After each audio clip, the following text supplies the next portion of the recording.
పేపర్లో రోజు కనిపిస్తూ ఉంటుంది, నాన్ పర్ఫార్మింగ్ అసెట్స్. వీటి కథ ఏంటి? నాన్ పర్ఫార్మింగ్ అసెట్స్ కథ ఏంటి? వీటిని బ్యాంకులు ఎలా రికగ్నైజ్ చేస్తాయి? రికగ్నైజ్ చేసిన తర్వాత రిజల్యూషన్ ప్రాసెస్ ఏంటి? ప్రొవిజనింగ్ నార్మ్స్ ఏంటి? ఇలా రకరకాల పదాలు మీకు వినిపిస్తూ ఉంటాయి. మీకు I'll treat as if you don't know anything. మీరు అస్సలు ఎప్పుడు ఇది వినలేదు, మీకు ఏమీ తెలియదు అనుకుని నేను చెప్తాను. So even if you don't have any background about banking, still don't feel tensed. మీకు ఏమాత్రం అవగాహన లేకపోయినా, ఏం తెలియకపోయినా సరే, మీకు అర్థమయ్యేలా చేసే ఛాలెంజ్ నేను తీసుకున్నాను. చివరిలో మీరు చెప్పండి, ఛాలెంజ్లో నేను సక్సెస్ అయ్యానా, ఫెయిల్ అయ్యానా అనేది. ఓకేనా? So let's begin the show. So నా స్టైల్ ఏంటంటే, ఏదైనా పదం మనం చూసినప్పుడు అందులో ఉన్న ప్రతి ఒక్క అక్షరం మీద మనకు అవగాహన ఉండాలి, ప్రతి ఒక్క పదం మీద. ఫర్ ఎగ్జాంపుల్, ఇక్కడ మనం ఏం చూసాం? Non performing assets. 3 కనిపిస్తున్నాయి మనకి, non performing assets. Let's try to understand what is an asset. Non performing assets అనేవి ఎవరి పర్స్పెక్టివ్ లో మాట్లాడుతున్నాం మనం? బ్యాంక్ పర్స్పెక్టివ్ లో. So let's understand what is an asset from the perspective of bank. So bank కి general గా ఏముంటాయి? Deposits ఉంటాయి, which they take from people. ప్రజల దగ్గర వాళ్ళు సేకరించేవి డిపాజిట్స్. దీన్నే వాళ్ళు లోన్స్ రూపంలో కార్పొరేట్ కంపెనీస్కి మరియు కొంతమంది ఇండివిజువల్స్కి పర్సనల్ లోన్ రూపంలో, కార్ లోన్ రూపంలో తిరిగి ఇస్తూ ఉంటారు. లోన్స్ పైన ఎక్కువ ఛార్జ్ చేస్తారు, డిపాజిట్స్ పైన తక్కువ ఇస్తారు. సో డిపాజిట్స్ మీద మనకి చూడండి 6%, 7%, 4% వడ్డీ రేట్లు తక్కువ ఉంటాయి. లోన్స్ మీద వాళ్ళు ఛార్జ్ చేసేవి ఎక్కువ ఉంటాయి. రెండింటి మధ్య వచ్చే స్ప్రెడ్ బ్యాంక్ యొక్క ఇన్కమ్. అది మనందరికీ తెలిసిన విషయమే. అయితే what is called an asset? ఎవరికైనా, బ్యాంకుకనే కాదు, ఎవరికైనా సరే మనకి ఆదాయాన్ని తెచ్చేది అసెట్, మనం పే చేయాల్సి వచ్చేది లయబిలిటీ. ఇప్పుడు for example, for an individual like you and me, మనం ఉన్నాం, మనకు ఒక లోన్ ఉంది బ్యాంక్లో. అలాగే మనకి స్టాక్ మార్కెట్లో షేర్స్ ఉన్నాయి. ఓకేనా? నాకు ఏది అసెట్, ఏది లయబిలిటీ? మీరే చెప్పండి. ఏది అసెట్, ఏది liability for me? I have a loan from bank and I have some shares in the stock market. What is an asset for me and what is liability for me? Loan అనేది liability, అంతే కదా? ఎందుకు? నేను ఇక్కడ డబ్బులు నేను pay చేయాలి కదా, నా దగ్గర నుండి డబ్బులు వెళ్తాయి. షేర్స్ అనేది అసెట్, షేర్స్ వల్ల నాకు ఇన్కమ్ వస్తుంది. అర్థమవుతుందా? సో నేను పే చేయాల్సి వస్తున్న లోన్ అనేది నా లయబిలిటీ, నాకు ఆదాయాన్ని తీసుకొచ్చే షేర్స్ అనేవి నా అసెట్. సిమిలర్గా now think from the perspective of bank. బ్యాంకుకి లోన్ వల్ల ఆదాయం వస్తుందా, డిపాజిట్ వల్ల ఆదాయం వస్తుందా? చెప్పండి. డిపాజిటర్లకి బ్యాంకే తిరిగి వడ్డీ చెల్లిస్తుంది కదా, డిపాజిటర్లకి బ్యాంకే వడ్డీ చెల్లిస్తుంది. లోన్ వల్ల ఏమవుతుంది? లోన్ ఎవరైతే తీసుకున్నారో వాళ్ళ దగ్గర నుంచి బ్యాంక్ ఆదాయం వస్తుంది. సో లోన్ అనేది బ్యాంకుకి అసెట్. ఎందుకంటే లోన్స్ వల్లే బ్యాంకులకి ఆదాయం, మనకి నష్టం. నష్టం ఇన్ ద సెన్స్ మనకి దానివల్ల ఖర్చు అవుతుంది, బ్యాంకులకి దానివల్ల ఆదాయం వస్తుంది. అందువల్ల లోన్స్ ని మనం బ్యాంక్ పర్స్పెక్టివ్ లో అసెట్స్ అంటాం. ఇక నాన్ పర్ఫార్మింగ్ అసెట్స్ అంటే అర్థం ఏంటి? లోన్స్ అనమాట. అవి ఎటువంటి లోన్స్? పర్ఫార్మింగ్ లోన్సా? కాదు, నాన్ పర్ఫార్మింగ్ లోన్స్. ఒక లోన్ పర్ఫార్మింగ్, నాన్ పర్ఫార్మింగ్ అంటే అర్థం ఏంటి చెప్పండి? ఇప్పుడు ఒక మెషిన్ పనిచేస్తుంది, ఇట్ ఈస్ పర్ఫార్మింగ్ అంటే ఏంటి? దాని ఫంక్షన్ అది చేస్తుంది అని అర్థం. If it is non performing, that means the machine is not functioning. అది చేయాల్సిన పని చేయట్లేదు. లోన్ చేయాల్సిన పని ఏంటి? నెల నెల బ్యాంకులకి ఈఎంఐ రూపంలో ఆదాయం తీసుకురావడం లోన్ యొక్క purpose from the perspective of banks. Bank perspective లో లోన్ నుంచి రావాల్సిన ఈఎంఐ మంత్లీ వచ్చేసింది అనుకోండి, it is a performing loan or a performing asset. అలా రావాల్సిన పేమెంట్స్ రాకపోతే, డిలే అవుతుంటే, then it becomes a non performing asset or non performing loan. అర్థమైందా? ఇక్కడ వరకు క్లియర్గా ఉన్నారా? Can I move forward? Now you understand what is a non performing asset and broader terms. Actual definition లోకి వెళ్దాం. English పరంగా చెప్పాను అంతే. మీకు బ్యాంక్ ఎలా దాన్ని ఎన్పిఏగా రికగ్నైజ్ చేస్తుంది అనేది ఇప్పుడు చెప్పబోతున్నాను. ప్రస్తుతానికి understand what is non performing asset. Asset is something that gets income to you. బ్యాంక్కి లోన్స్ ఇన్కమ్ తీసుకొస్తాయి కాబట్టి లోన్ అనేది బ్యాంక్కి అసెట్.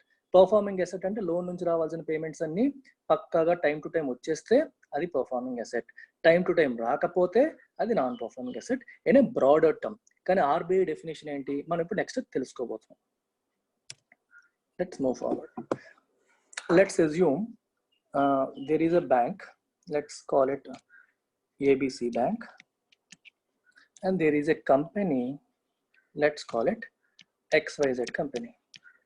ABC Bank ఏమో XYZ కంపెనీకి 100 crores లోన్ ఇచ్చింది అనుకుందాం. So XYZ company is supposed to pay EMIs to ABC company. Pay చేయాలి.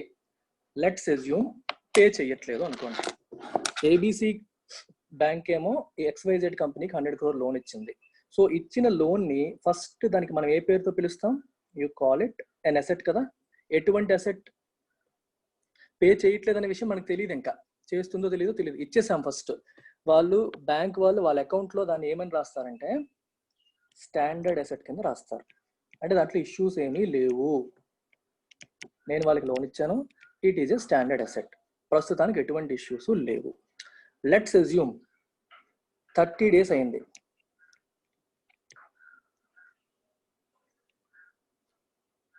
Payment రాలేదు.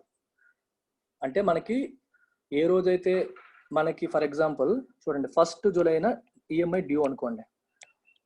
It is due on 1st July అనుకోండి.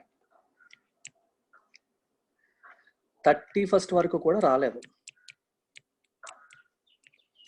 అంటే డ్యూ ఎన్ని రోజులు అయింది ఇప్పటికి? 30 days. అంటే you can say 1 to 30 days.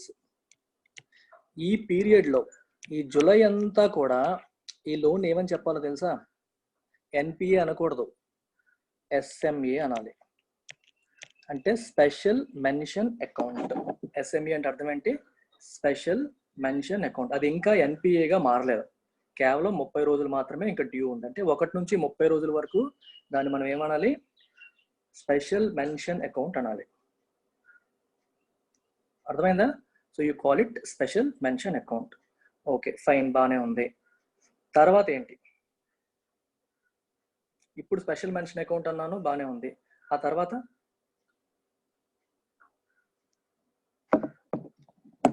30 days దాటాక నో నో నో తొందరపడద్దు. ఇప్పుడు 31st July వరకు దాన్ని ఎస్ఎంఏ 0 అంటాను, special mention account 0. 31st July 1st August నుంచి అలాగే 31st August వరకు, ఇన్ఫాక్ట్ 60 days అని మీకు మంత్ అని చెప్పి రాసేస్తున్నాను. అంటే 31 days నుంచి 60 days వరకు డ్యూ ఉందనుకోండి. అంటే లోన్ ఎగ్గొట్టి 31 రోజులు అయిపోయింది, 60 రోజుల వరకు. అప్పుడు దాన్ని ఏమంటాం? ఎస్ఎంఏ 1 అంటాం.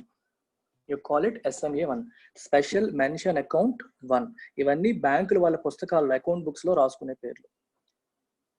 డ్యూ డేట్ వచ్చి 30 days వరకు ఎస్ఎంఏ 0, 31 to 60 days వరకు ఎస్ఎంఏ 1. యా, డౌటా? డౌట్ అయితేనే హ్యాండ్ రైజ్ చేయండి, టైం పాస్ చేయకండి. డౌట్ ఉందా?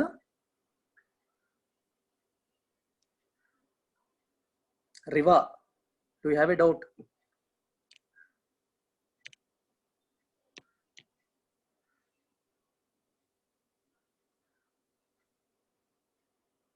No response. అన్మ్యూట్ చేసుకొని మాట్లాడవచ్చు డౌట్ ఉంటే. ఓకే,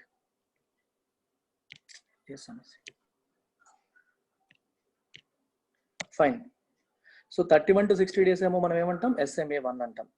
అలాగే 61 to 90 days, 61 to 90 days దాన్ని ఏమంటాం? SMA 2. No Sai Karthik, right, SMA 2 అంటాం. అర్థమైందా? ఒకసారి మళ్ళీ మీకు సమ్మరైజ్ చేస్తాను చూడండి. ఏదైనా సరే మనకి first loans or you can also say assets. Assets మనం క్లాసిఫై చేసినప్పుడు ఫస్ట్ 2 కేటగిరీస్ కింద క్లాసిఫై చేయొచ్చు. Standard assets, standard assets, NPS. Within standard assets మళ్ళీ మనకి కేటగిరీస్ ఉంటాయి. విత్ ఇన్ స్టాండర్డ్ అసెట్ అంటే అర్థం ఏంటి? ఇంకా ఎన్పిఏగా మారలేదు అని అర్థం. ఎన్పిఏగా ఎప్పుడు మారుతుందో చెప్తాను, వెయిట్ చేయండి. స్టాండర్డ్ అసెట్ లో రెగ్యులర్ అంటే అర్థం ఏంటి? ఎటువంటి డిలేలు లేవు, టైం టు టైం పేమెంట్ జరిగిపోతున్నాయి. That will continue to be a standard asset. Delay ఉంది అనుకోండి, you call them stressed accounts. Stress ఉంది అంటే టైం టు టైం పేమెంట్ జరగట్లేదు అనే వాటిని మనం ఏమంటాం, స్ట్రెస్డ్ అకౌంట్స్ అంటాం, స్ట్రెస్డ్ అసెట్స్ అంటారు. స్టాండర్డ్ అసెట్స్ లో రెండు భాగాలు, regular assets, stressed assets. Regular assets లో no delay in payment, payments పక్కాగా జరిగిపోతున్నాయి. స్ట్రెస్డ్ అసెట్స్ లో మళ్ళీ 3 రకాలు. సో బ్రాడ్ గా స్ట్రెస్డ్ అసెట్స్ ఏంటి, 1 డే నుంచి 90 days డ్యూ ఉంటే దాన్ని స్ట్రెస్డ్ అసెట్ అంటాం. 1 to 30 days అయితే దాన్ని ఏమంటాం, SMA10. 31 to 60 days కి SMA1, 61 to 90 days కి SMA2, SMA0, SMA1, SMA2. Stressed asset ని మనం ఇంకేమనొచ్చు, స్పెషల్ మెన్షన్ అకౌంట్స్ అని కూడా అనొచ్చు. స్పెషల్ మెన్షన్ అకౌంట్స్ అంటే మనకి ఇండికేటర్ అన్నమాట. ఏదైనా అసెట్ SMAలోకి వెళ్ళింది అనుకో, ఇది ఇండికేటర్ నెక్స్ట్ NPAగా మారిపోతుంది అని. ఇప్పుడు దీన్ని బట్టి మీరు చెప్పవచ్చు 90 days వరకు క్లాసిఫికేషన్ ఇచ్చేసాను SMS కింద అన్నాను, 90 days దాటిపోతే కదేంటి, yeah special mention account. 90 days దాటిపోతే కదేంటి చెప్పండి, 90 days దాటిపోతే then you call them NPS. NPS లో మళ్ళీ 3 కేటగిరీస్. ఓకే, సో ఎనీవే ఇక్కడ మీరు ఈ స్లైడ్ లో మీరు అర్థం చేసుకోవాల్సింది అంటే గ్రేటర్ దాన్ 90 days అయితే NPS అని అర్థం చేసుకోండి. నెక్స్ట్ స్లైడ్ లో డీటెయిల్డ్ గా చెప్తాను మీకు NPS లో కేటగరైజేషన్ ఏంటి అనేది నెక్స్ట్ స్లైడ్ లో డీటెయిల్ గా చెప్తాను. Is it clear till now? Broad classifications, standard assets, NPS. Standard assets లో నో డిలే అయితే రెగ్యులర్ అసెట్స్ అంటాము, 1 to 90 days డిలే అయితే స్ట్రెస్డ్ అసెట్స్ అంటాము. స్ట్రెస్ లో మళ్ళీ 3 categories, 1 to 30 days delay, 31 to 60 days delay, 61 to 90 days delay. ఎప్పటి నుంచి delay, loan ఇచ్చినప్పటి నుంచి కాదు, గుర్తుపెట్టుకోండి. డ్యూ డేట్ నుంచి, 1వ తారీఖు EMI డ్యూ అనుకోండి, ఆ రోజు వరకు దాన్ని NPA కింద అనకూడదు, స్ట్రెస్డ్ అసెట్ అనకూడదు, SMA అనకూడదు. 1వ తారీఖు కట్టాల్సింది కట్టలేదు అనుకో, ఇమీడియట్ గా SMA 0 కేటగిరీకి వెళ్ళిపోతుంది. అలా 30 రోజుల వరకు అదే కేటగిరీలో ఉంటుంది. 31 to 60కి SMA 1కి వెళ్ళిపోతుంది, 61 నుంచి 90కి SMA 2కి వెళ్ళిపోతుంది, 91కి వెళ్ళగానే NPA అయిపోతుంది. ఇప్పుడు విత్ ఇన్ NPA క్లాసిఫికేషన్ ఏంటో చూద్దాం. సో ఫస్ట్ మీరు NPA లో చూడాల్సింది ఏంటంటే 91 days, 90 days దాటిపోతే NPA. చూడండి, greater than 90 days you immediately call it substandard asset.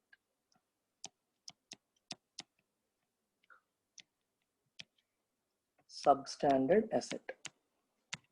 July 1 మీకు EMI డ్యూ అయితే జూలై అంతా కట్టలేదు, ఆగస్ట్ అంతా కట్టలేదు, సెప్టెంబర్ అంతా కట్టలేదు, అక్టోబర్ 1న it becomes substandard asset. Substandard asset NPAనా? ఎస్, NPAనే. NPAలో మళ్ళీ 3 పేర్లు ఉన్నాయి. 90 days దాటగానే అది సబ్స్టాండర్డ్ అసెట్ అవుతుంది. తర్వాత 90 days దాటిన తర్వాత ప్లస్ 12 months అంటే ఇంకో 12 months వరకు కూడా దాంట్లో ఏ మార్పు లేదనుకోండి, ఇంకా పేమెంట్స్ ఏమి జరగట్లేదు అనుకోండి, ఫస్ట్ 90 days అయ్యేసరికి సబ్స్టాండర్డ్ అసెట్ అయిపోయింది. ఆ తర్వాత ఇంకో 12 months సబ్స్టాండర్డ్ అసెట్ గానే ఉంది, అప్పుడేమవుతుంది, it becomes doubtful asset. It becomes doubtful asset. అర్థమైందా? సో డౌట్ఫుల్ అసెట్ అయిపోయిన తర్వాత నెక్స్ట్ కేటగిరీ ఏంటి, లాస్ అసెట్. లాస్ అసెట్ అని ఎప్పుడు అంటారంటే డైరెక్ట్ గా అనరు, దానికి టైం ఫ్రేమ్ ఇవ్వలేదు. ఎప్పుడు లాస్ అసెట్ అంటారు అని దానికి స్పెసిఫిక్ గా టైం ఫ్రేమ్ అనేది ఇవ్వలేదు. మోర్ దాన్ 12 months ఉంటే చాలు, NPAగా మారిన more than 12 months, substandard asset గా మోర్ దాన్ 12 months ఉంటే అది డౌట్ఫుల్ అసెట్. అది క్లియర్, బానే ఉంది. కానీ లాస్ అసెట్ కింద ఎప్పుడు మారుతుందని చెప్పలేదు. ఎప్పుడు చెప్తారంటే ఒక డౌట్ఫుల్ అసెట్ ని external or internal auditor, external or internal auditor వచ్చి ఇన్స్పెక్షన్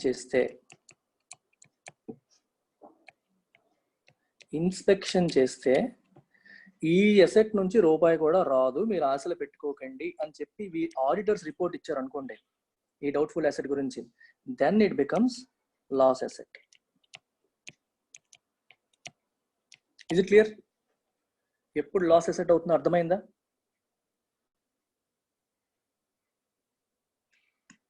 అది reserve bank provisioning, reserve bank ఇచ్చిన నామ్స్ అవి. సో బేసికల్గా డౌట్ఫుల్ అసెట్ కి లాస్ అసెట్ కి పెద్ద డిఫరెన్స్ రాదు. ఎందుకంటే డౌట్ఫుల్ అసెట్ ఉన్నప్పుడు లాస్ అసెట్ కి ఉండే ప్రొవిజనింగ్ నామ్స్ మెయింటైన్ చేస్తాం. మీకు ప్రొవిజనింగ్ అనే కాన్సెప్ట్ నెక్స్ట్ చెప్తాను, అప్పుడు మీకు క్లియర్ డిస్టింక్షన్ అర్థమవుతుంది. ఓకేనా? సో ఇప్పుడు చెప్పిందంతా మళ్ళొక్కసారి క్విక్ రివిజన్ 5 minutes లో ఒక చిన్న ఎగ్జాంపుల్ తీసుకొని చేసేద్దాం. ఏమైనా చిన్న డౌట్లు ఉంటే మీకు క్లియర్ అయిపోతాయి. చిన్న డౌట్లు ఏమైనా ఉంటే క్లియర్ అయిపోతాయి. లెట్స్ అజ్యూమ్ డ్యూ డేట్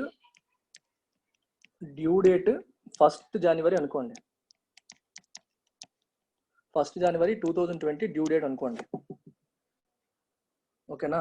ఇప్పుడు 1st January నుంచి 30th January వరకు అదేమంటాం మనం దాన్ని? పేమెంట్ చేయకపోతే మీరే చెప్పాలి. SMA 0. 31st January నుంచి 29th Feb వరకు SMA 1. 1st March నుంచి 30th March వరకు you call it SMA 2. 31st March నుంచి మళ్ళీ ఎప్పుడు 31st March నుంచి ఎప్పటి వరకు? 31st March నుంచి ఎప్పటి వరకు సబ్స్టాండర్డ్ అసెట్ కింద ఉంటుంది? అక్కడ నుంచి 1 year. 30th March 2021 వరకు substandard asset.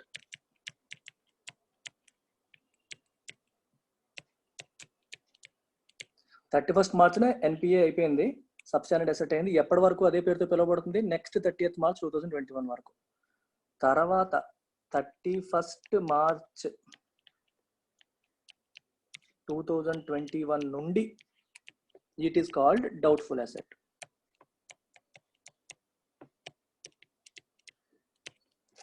It is called doubtful asset. తర్వాత ఎన్నాళ్ళు అని క్లియర్గా చెప్పలేదు. చెప్పకుండా ఏం చెప్పారు? External or internal auditor, external or internal auditor వచ్చి, అది RBI నుంచి కూడా ఆడిటర్స్ ఉంటారు, లేదా వాళ్ళు కూడా ఎవరైనా అపాయింట్ చేయొచ్చు. ఆడిటర్స్ వచ్చి దాన్ని ఇన్స్పెక్షన్ చేసి మనీ రాదు అని తేల్చేస్తే then it becomes loss asset. Is it clear? ఎవరికైనా డౌట్ ఉంటే చెప్పండి.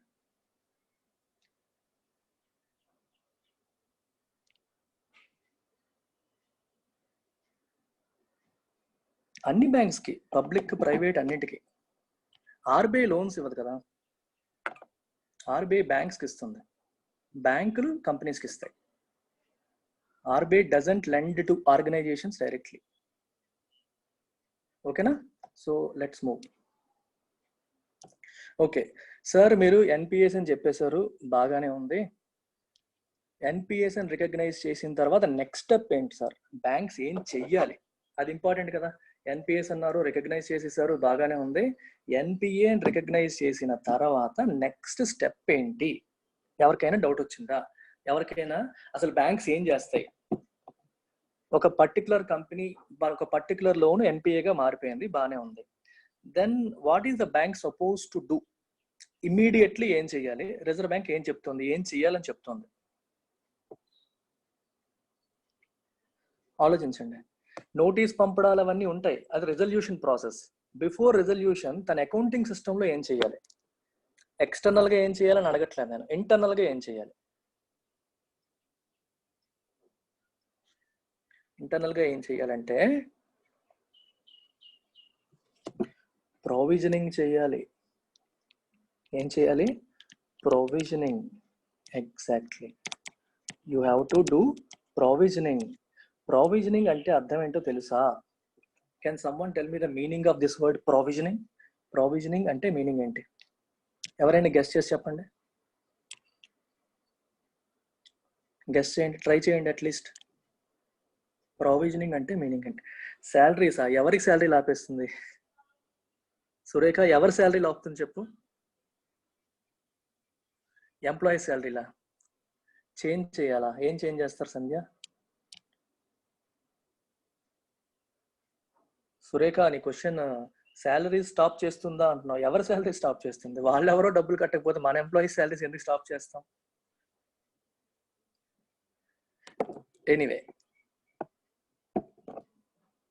ఓకే, ప్రశాంత్ చెప్తాడంట. I'm unmuting him. Yeah Prashant, sir. Hello sir. Prashant sir, provisioning అంటే ముందే ఎన్పిఏ ఎంత అవుతుందని ఊహించుకొని వాళ్ళ బ్యాంక్ అకౌంట్స్ లో ఇంత అమౌంట్ అని చెప్పి ముందే క్రియేట్ చేసి పెట్టుకుంటారు sir, separate account. Very good, very good. Provisioning అంటే అర్థం ఏంటంటే మనకి రాబోయే ఫ్యూచర్ లాసెస్ ని దృష్టిలో పెట్టుకొని ఇప్పుడే మన లాభాల్లో కొంత భాగాన్ని పక్కన పెట్టుకోవడం. గుర్తుపెట్టుకుని, ఇప్పుడు 100 కోట్ల లోన్ ఇచ్చారు మీరు, మీకేమో క్లియర్ కట్ గా అందులో రూపాయి కూడా రాదని తేలిపోతుంది, అది లాస్ ఎసెట్ అయిపోతుంది అనుకోండి. ఫర్ ఎగ్జాంపుల్ అనుకోండి, లాస్ ఎసెట్ గా ఒక ఎసెట్ మారినప్పుడు 100 కోట్లు రావట్లేదు. ప్రస్తుతానికి మీరు సిస్టమ్ లో అదేమో డౌట్ఫుల్ అసెట్ అని, లాస్ అసెట్ అని అలా మెయింటైన్ చేసుకుంటూ వచ్చేస్తున్నారు, అసెట్ సైడ్ మెయింటైన్ చేస్తున్నారు. ఇప్పుడు మీకు ప్రతి సంవత్సరం ప్రతి క్వార్టర్లో ఒక 30 కోట్లు 40 కోట్లు ప్రాఫిట్ వస్తూ ఉంది. సడన్ గా ఒక రోజు ఆ 100 కోట్లు మరి రావు అని మీరు అకౌంట్ లో మెయింటైన్ చేశారు అనుకోండి, ఏమవుతుంది చెప్పండి, ఒకసారి ఆలోచించండి. ఆ మంత్ నువ్వు 100 కోట్లు లాస్ చూపించాలా లేదా? ఒక్కసారి అంత లాస్ చూపించినప్పుడు ఎలా ఉంటుంది పరిస్థితి? చాలా దారుణంగా ఉంటుంది. అందుకనే ఏం చేస్తారంటే ప్రావిజనింగ్ చేస్తారు. ప్రావిజనింగ్ అంటే మనకి జరగబోతున్న నష్టానికి ఈ రోజు నుంచి మన ప్రాఫిట్స్ లో కొంత మనీ తీసి పక్కన పెట్టడం. అర్థమైందా? ఎంత మనీ తీయాలి అనే దాన్ని బట్టి, అది ఏ కేటగిరీలో ఉంది అనే దాన్ని బట్టి ఎంత మనీ పక్కన పెట్టాలని డిసైడ్ చేస్తారు. సబ్ స్టాండర్డ్ అసెట్ అయితే ఒకలాగా చేస్తారు, స్టాండర్డ్ అసెట్ అయితే ఒకలాగా చేస్తారు, మళ్ళీ మనకి డౌట్ఫుల్ అసెట్ అయితే ఒకలాగా చేస్తారు, ఇంకా లాస్ అసెట్ అయితే ఒకలాగా చేస్తారు. సో దేనికి ఎంత ప్రావిజనింగ్ చేయాలని రిజర్వ్ బ్యాంక్ నార్మ్స్ క్లియర్ గా ఉంటాయి. సో ఒకవేళ నిజంగా వాళ్ళు పూర్తిగా ఎగ్గొట్టేసినా సరే, ఆల్రెడీ దానికి తగ్గట్టుగా మన లాభాల నుంచి మనీని తీసి పక్కన పెట్టేశాం.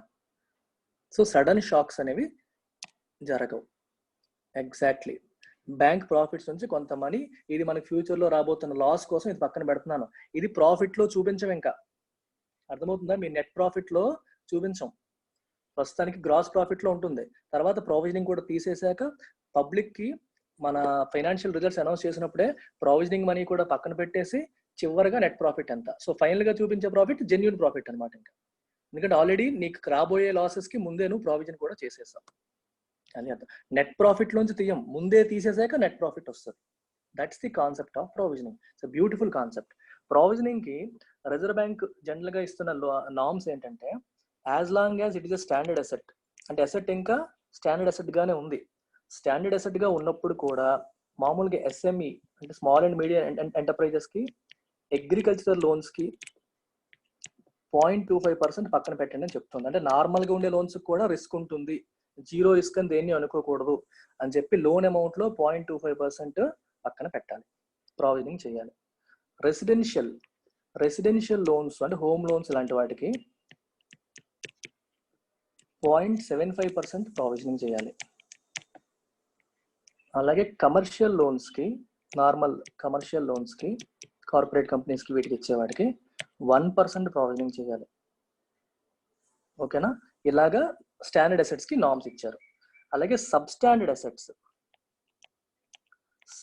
అసెట్స్ కి ప్రావిజనింగ్ నార్మ్స్ ఎలాగ ఉన్నాయో చూడండి. ఎప్పుడు కూడా ఒక లోన్ లో there are 2 portions, secured portion, unsecured portion. For example 100 కోట్లు లోన్ ఇచ్చామనుకో, లోన్ ఇచ్చినప్పుడు ఆ కంపెనీ నీకు సెక్యూరిటీ కింద ఏదన్నా అసెట్ ని కొలేటరల్ గా పెట్టింది అనుకోండి, అదేమవుతుంది, సెక్యూర్డ్ పోర్షన్ అవుతుంది. Secured and unsecured.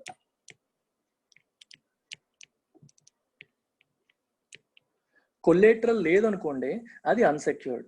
For example మీకు best example for unsecured loans best example ఏంటి, క్రెడిట్ కార్డ్ నువ్వు స్వైప్ చేసి వాడేసావు అనుకో, నువ్వు క్రెడిట్ కార్డ్ బ్యాంక్ కూడా నీకు ఆఫర్ ఇచ్చినప్పుడు నీ ఆస్తిని వాడి దగ్గర తాకట్టు పెట్టట్లేదుగా. నువ్వు కార్డు తీసుకున్నావు, స్వైప్ చేస్తావు, 1,50,000 2 లక్షల లిమిట్ ఉందనుకో, మొత్తం వాడేస్తావు, నువ్వు ఎగ్గొట్టేస్తే దానికి సెక్యూరిటీ ఏం లేదు, వాళ్ళు కేసులు నీ మీద కేసు పెట్టాము కోర్టుకు రా ఈ ప్రాసెస్ జరుగుతుంది చేయగలుగుతారు, కానీ నీ అసెట్ ఏదో వాళ్ళు స్వాధీనపరుచుకునే అవకాశం లేదు. అలాంటి వాటిని మనం అన్సెక్యూర్డ్ లోన్స్ అంటాం, వితౌట్ ఎనీ కొల్లేటరల్ అని అర్థం. కొల్లేటరల్ ఉన్నది secured loan. So substandard assets లో secured portion of loan, let's say 100 కోట్లు లోన్ ఇచ్చినప్పుడు 50 కోట్లకి సరిపడా వాళ్ళు అసెట్ ఇచ్చారనుకోండి మీకు సెక్యూరిటీ కింద, దాన్ని సెక్యూర్డ్ పోర్షన్ ఆఫ్ లోన్ అంటాం. 50 కోట్లేమో నువ్వు అన్సెక్యూర్డ్ ఇచ్చావు, అది అన్సెక్యూర్డ్ పోర్షన్ ఆఫ్ లోన్ అంటాం. అన్సెక్యూర్డ్ పోర్షన్ ఆఫ్ లోన్ కి 25% ప్రొవిజనింగ్ చేయాలి, సెక్యూర్డ్ పోర్షన్ ఆఫ్ లోన్ కి 15% ప్రొవిజనింగ్ చేయాలి. అర్థమైందా అర్థం కాలేదు ఈ పార్ట్? ఇప్పుడు 100 కోట్ల లోన్ అనుకోండి, 50 crores సెక్యూర్ అనుకోండి, 50 crores అన్సెక్యూర్డ్ అనుకోండి. 50లో 15% ఎంత? 7.5 crores ఇక్కడ ప్రొవిజనింగ్ చేయాల్సింది. ఇక్కడ ఎంత? 12.5 crores ఇక్కడ చేయాలి. మొత్తం కలిపి ఎంత చేయాలి? 12.5 + 7.5 ఎంత అయింది? 20 crores చేయాల్సి వస్తుంది ప్రొవిజనింగ్. అర్థమైందా? ఇలా అర్థం చేసుకోండి. 100 తీసుకోండి ఎగ్జాంపుల్, మీకు ఈజీగా అర్థమైపోతుంది, పర్సంటేజెస్ వేయడం ఈజీ అయిపోతుంది. ఇది సబ్ స్టాండర్డ్ అసెట్స్ కి మనం చేయాల్సిన ప్రొవిజనింగ్. ఇది క్లియర్ అయితే I will move to doubtful and loss assets. Ya, so I moving to doubtful asset.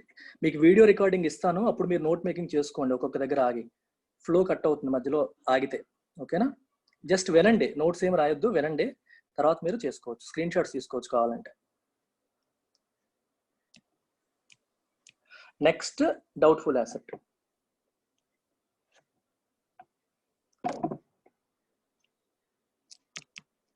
Doubtful asset లో కూడా మళ్ళీ సెక్యూర్డ్ అన్సెక్యూర్డ్. సెక్యూర్డ్ పోర్షన్ కి రూల్స్ ఏంటి, అన్సెక్యూర్డ్ కి రూల్స్ ఏంటి చూడండి. అన్సెక్యూర్డ్ కి 100%. వన్స్ ఇట్ బికమ్స్ డౌట్ఫుల్, 50 కోట్లు అన్సెక్యూర్డ్ ఉంది, 1 year దాటిపోయింది అనుకోండి ఎన్పిఏగా మారి, అంటే 50 కోట్లు పక్కన పెట్టేయాల్సిందే. మరి రూపాయి కూడా రాదు అని ఫిక్స్ అయిపోవాలి ముందే. వస్తే మంచిదే, కానీ ముందు పక్కన పెట్టాలి. అర్థమైందా? రాదు అని కాదు మీనింగ్, కానీ రాదు అనుకోవాలి, ముందు జాగ్రత్త, కన్జర్వేటివ్ గా అలా అనుకోవాలి. ఓకే, ఇప్పుడు సెక్యూర్డ్ లో కూడా మళ్ళీ 3 కేటగిరీస్ చేశారు దీంట్లో. సెక్యూర్డ్ లో కూడా చెప్పాను కదా ప్రీతం, చెప్పలేదా నేను? ఎగ్జాంపుల్ ఇందాక వేసాం కదా.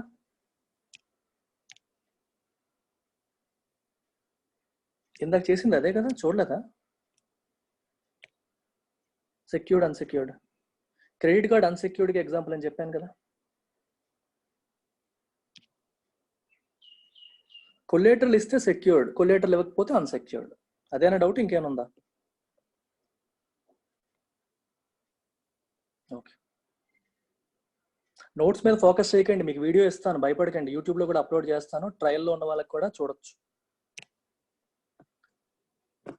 ఫోకస్ చేయండి, నేర్చుకోండి, నోట్స్ ఏమి రాయొద్దు, just focus on it. Doubtful assets లో మనకి సెక్యూర్డ్ అన్సెక్యూర్డ్. అన్సెక్యూర్డ్ కి 100% ప్రొవిజనింగ్ చేయాలి. సెక్యూర్డ్ లో చూడండి, లెస్ దాన్ 1 year, 1 year లోపు 25% ప్రొవిజనింగ్ చేయాలి. 1 to 3 years, 1 to 3 years కి వచ్చేసరికి 40% ప్రొవిజనింగ్ చేయాలి. గ్రేటర్ దాన్ 3 years, 3 సంవత్సరాలు దాటితే 100% ప్రొవిజనింగ్ చేయాలి. అంటే 3 సంవత్సరాలు దాటిపోతే మొత్తం లోన్ అంతా ప్రొవిజనింగ్ చేయాల్సిందే కదా. సెక్యూర్డ్ అన్సెక్యూర్డ్ తో మరి సంబంధం లేదు, entire loan has to B provisioned for. ఇది డౌట్ఫుల్ అసెట్ కదా. లాస్ అసెట్ కింద ఎవరైనా రికగ్నైజ్ చేసేసారు అనుకోండి, ఎక్స్టర్నల్ ఆడిటర్ వచ్చి 100% డైరెక్ట్ గా ప్రొవిజనింగ్ చేసుకోవడమే. లాస్ అసెట్ లో మరి తిరిగి చూడక్కర్లేదు. అందుకే ఏమంటుందంటే RBI, loss asset has to be, చెప్పండి ఏమంటాం? Can someone complete my word here? No, no, no. Loss asset has to be. దీని గురించి ఈ మధ్యన డిస్కషన్ జరిగింది. నో, క్లియర్ డే కరెక్ట్ పదం వాడండి. న్యూస్ పేపర్లో వచ్చింది, చాలా మంది నన్ను అడిగారు అప్పట్లో. రైతులకు ఇచ్చే లోన్స్ కి దీనికి డిఫరెన్స్ ఏంటి సార్ అని అడుగుతారు. రైతులకు ఇచ్చే లోన్ మాఫీ చేస్తే ఏమంటాం, ఇక్కడ ఏమంటాం?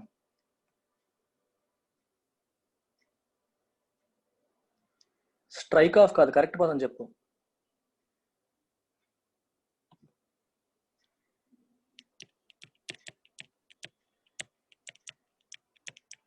అది అంటే నీకు అది లేదు అని చెప్పి రైట్ ఆఫ్ చేసేయండి అని అర్థం. అందుకే అప్పట్లో రైట్ ఆఫ్ వర్సెస్ వెయివ్ ఆఫ్ అంటే అర్థం ఏంటి, రైట్ ఆఫ్ అంటే అర్థం ఏంటి, రెండింటికి డిఫరెన్స్ ఏంటి అని చెప్పి చాలా మంది జనాలు కన్ఫ్యూజ్ అయితే వచ్చారు. రిటర్న్ ఆఫ్ అంటే అర్థం ఏంటంటే మీ అకౌంట్స్ లో ఆ లోన్ మీరు లేదు అనుకొని వదిలేయండి, ఇంక తీసేయండి, అది మీకు అసెట్ కాదు, it is no longer an asset, you won't get a single rupee. చాలా మంది ఇక్కడ కన్ఫ్యూజ్ అయ్యారు. సార్ అంటే ఇప్పుడు ఒకడు ఎగ్గొట్టేసి 3 సంవత్సరాలు దాటిపోయి లాస్ అసెట్ అయిపోతే ఇంకా బ్యాంక్ వాళ్ళు వాళ్ళ అకౌంట్ లోంచి తీసేస్తారు, రైట్ ఆఫ్ చేసేస్తారు అంటే వాడికి కట్టక్కర్లేదా సార్ అని డౌట్ వచ్చింది చాలా మందికి అప్పట్లో. కాదు, resolution process will happen as it is. NPA resolution process ఏదైతే ఉంటుందో నేను చెప్పబోతున్నాను నెక్స్ట్, అది యాజ్ ఇట్ ఈస్ గా జరుగుతుంది. కానీ అకౌంటింగ్ లో వాళ్ళ పుస్తకంలో వాళ్ళ అకౌంటింగ్ లో వాళ్ళు మెన్షన్ చేసినప్పుడు it should know longer be mentioned as an asset. ఇప్పుడు మామూలుగా ఎలా జరుగుతుంది, ఇప్పుడు డౌట్ఫుల్ అసెట్ లో ఉందనుకోండి ఎగ్జాంపుల్ లో, ఇక్కడ మీకు బ్యాంక్ కి అసెట్స్ కింద మెయింటైన్ చేస్తారు, ఇంత నాకు అసెట్స్ ఉన్నాయి అని ఒక పక్క మెయింటైన్ చేస్తారు, లెట్స్ సే 100 కోట్ల అసెట్స్ అని మెయింటైన్ చేస్తారు. ఇంకో పక్క ఏమో 100 కోట్లు ప్రొవిజనింగ్ చేస్తారు లైబిలిటీస్ కింద. ఇదేమో లైబిలిటీ, ఇది అసెట్.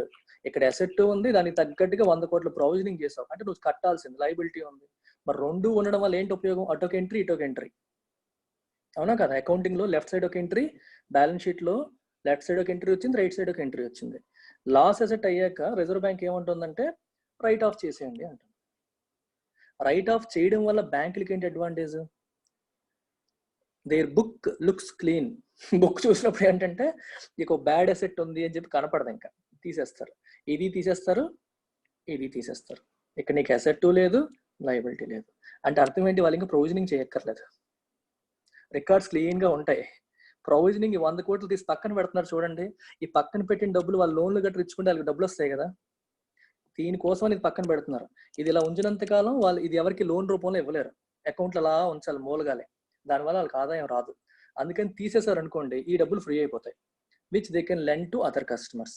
అందుకే బ్యాంక్స్ కి రైట్ ఆఫ్ చేసేయమంటే చాలా హ్యాపీ వాళ్ళకి. అయితే తలనొప్పి ఎక్కడ వస్తుందంటే జనరల్ గా మన పుస్తకంలో తీసేసామంటే మన దృష్టి దాని మీద ఉండదు. యాజ్ లాంగ్ యాజ్ ఒక బ్యాడ్ లోన్ కింద మన సిస్టమ్ లో కనిపిస్తున్నంత వరకు దీని పరిస్థితి ఏంటి, ఇది మనకి డబ్బులు వచ్చే అవకాశం ఉందా, దీని ప్రాసెస్ ఎంతవరకు వచ్చింది, కోర్టు కేసు ఎంతవరకు వచ్చింది, రెజల్యూషన్ చేస్తున్నామా లేదా అని ఆలోచన జనరల్ గా కామన్ సెన్స్ కదా. అది తీసేసామనుకో నీకు అది కనపడదు, నీ మైండ్ కూడా దాని మీద వెళ్ళదు, అది రిస్క్ ఇక్కడ. అందుకే రైట్ ఆఫ్ చేయకుండా అలా మెయింటైన్ చేయండి, ఇలా ప్రొవిజనింగ్ చేసుకుంటూ మెయింటైన్ చేయండి అనే వాళ్ళు కూడా ఉన్నారు. Instead of writing off completely keep it there, maintain it. లేకపోతే ఒక ఫాల్స్ కాన్ఫిడెన్స్ వచ్చేస్తుంది, నీవు ఒక ఎంత పెద్ద లాస్ జరిగింది నీకు, అదేమో బుక్ లోన్ తీస్తావు, ఇప్పుడు ఏదీ లేదు, బుక్ క్లీన్ గా ఉంది, ఫ్రీ అయిపోతున్నారు. ఇలా ఉండడం వల్ల మళ్ళీ రిస్కులు చేసే అవకాశాలు ఉంటాయి. మెయింటైన్ చేయండి అని కొందరు వాదిస్తూ ఉంటారు, కొందరు ఏమో ఇలా తీసేస్తే బ్యాంకులకి అట్లీస్ట్ ఈ ప్రొవిజనింగ్ అమౌంట్ అనేది ఫ్రీ అవుతుంది, they can lend to other customers అనేది ఇంకొక లాజిక్. సో రోజు రెండు ఉంటాయి, ఇది కరెక్టా అది కరెక్టా అని మనం చెప్పలేం. You to look at both sides, దేని ప్రోస్ దానికి ఉంటాయి, దేని కాన్స్ దానికి ఉంటాయి. దీని రైటింగ్ ఆఫ్ లోన్స్ అంటాం, ఎన్పిఎస్ అంటాం. అదే మన రైతులకి బ్యాంకులు ఇచ్చే లోన్స్ మాఫీ చేశారనుకోండి, అదేంటి మాఫీ, అది మళ్ళీ దానికి రెజల్యూషన్ ప్రాసెస్ అంటూ ఉండదు. రైట్ ఆఫ్ చేసినా సరే లోన్ రికవరీ ప్రాసెస్ కంటిన్యూ అవుతుంది, you will continue to try to recover the money. ఆ వెయివర్ వచ్చేసరికి నువ్వు రికవర్ చెయ్యవు, నువ్వు రైతు కష్టంలో ఉన్నాడని చెప్పి ప్రభుత్వం మాఫీ చేసేసాను, you will not try to recover the money from the farmer. In this case you will continue to try to recover the money from the, ఎవరైతే మనం అప్పించామో వాళ్ళ దగ్గర తీసుకునే ప్రయత్నం చేస్తాం, కానీ మన సిస్టమ్ లో we will not maintain it as a record. Clear? Doubt ఉందా? ఓకే, ఇప్పుడు ఇంకొన్ని టర్మ్స్ చెప్తాను. ఇక్కడ వరకు క్లియర్ కదా? జ్యోతి ఉందా? జ్యోతి లేదు. ఇంకా కొత్తగా ఇవాళే ఫస్ట్ టైం వింటున్న వాళ్ళు అర్థమైందా మీకు అందరికి? Can I move?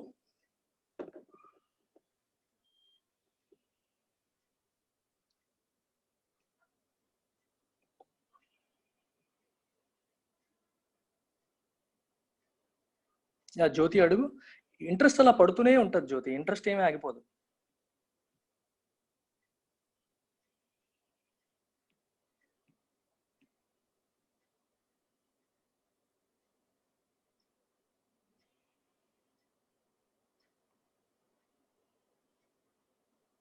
ఇప్పుడు ఇంకొన్ని పదాలు నేర్చుకుందాం, ఇంకొన్ని పదాలు నేర్చుకునే ప్రయత్నం చేద్దాం.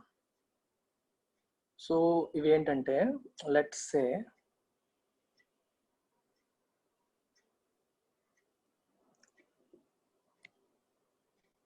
కొంత లోన్స్ అప్పుడు ఇవి కూడా మైండ్లో పెట్టుకుని రేట్ డిసైడ్ అవుతుందా?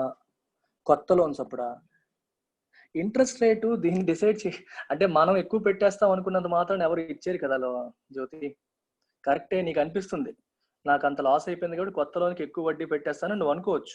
అనుకోవడానికి ఏముంది, అనుకుంటాం. అనుకున్నంత మాత్రం ఎవరు వచ్చి మనకి పే చేస్తారు? మార్కెట్ రేట్స్ చెప్పరు కదా.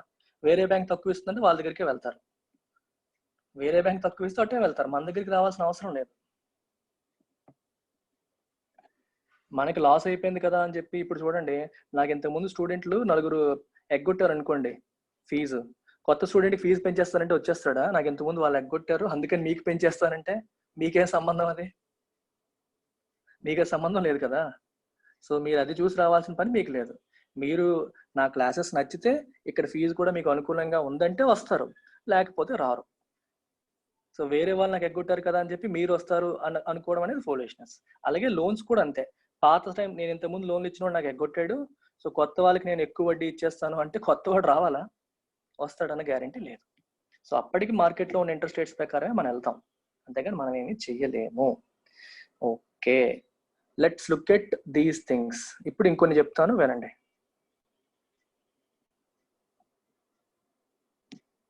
ఇప్పుడు టోటల్ అడ్వాన్సెస్, బ్యాంకుకి ఫస్ట్ అందరికి ఇచ్చిన లోన్స్ అన్ని కలిపి మనం ఏమంటాం? Total advances or loans.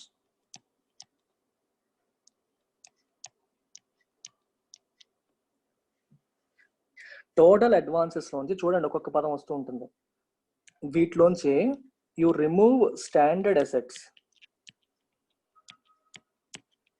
Total loans నుంచి స్టాండర్డ్ అసెట్స్ తీసేస్తే వచ్చేవేంటి చెప్పండి? What will you get?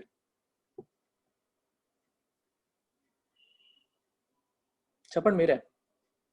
Total loans లోంచి స్టాండర్డ్ అసెట్స్ తీసేశారు. లోన్స్ 2 రకాలు కదా, standard assets, NPAs. Standard assets తీసాం, we will get gross NPAs. అంటే ఓవరాల్ గా ఎన్ని ఎన్పిఎస్ ఉన్నాయో వస్తాయి, గ్రాస్ ఎన్పిఎస్. ఓకే, ఇది క్లియర్. గ్రాస్ ఎన్పిఎస్ లోంచి ఎన్పిఎస్ రాగానే మనం ఏం చేస్తాం? ప్రొవిజనింగ్ చేస్తాం. అది సబ్ స్టాండర్డ్ అసెట్ కింద, డౌట్ఫుల్ అసెట్ కింద, లాస్ అసెట్ కింద ప్రొవిజనింగ్ చేస్తాం. ఆ ప్రొవిజనింగ్ అమౌంట్ దీంట్లోంచి తీసామనుకోండి, you remove the provisioning amount. అప్పుడు మనకు వచ్చేదాన్ని ఏమంటాం? Net NPS.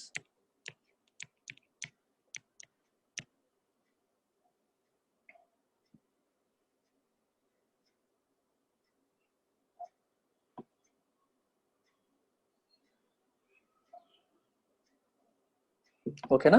ఇది కదా. టోటల్ అడ్వాన్సెస్ లోంచి స్టాండర్డ్ అసెట్స్ తీస్తే వచ్చేది గ్రాస్ ఎన్పిఎస్, గ్రాస్ ఎన్పిఎస్ లోంచి ప్రొవిజనింగ్ తీసేస్తే వచ్చేది నెట్ ఎన్పిఎస్. సో ఈ పదాలతో 2 పేర్లు ఉన్నాయి. ఈ పేర్లు ఏంటంటే ప్రొవిజనింగ్ కవరేజ్ రేషియో అంటారు, PCR. Provisioning coverage ratio. Provisioning coverage రేషియోకి ఫార్ములా ఏంటి?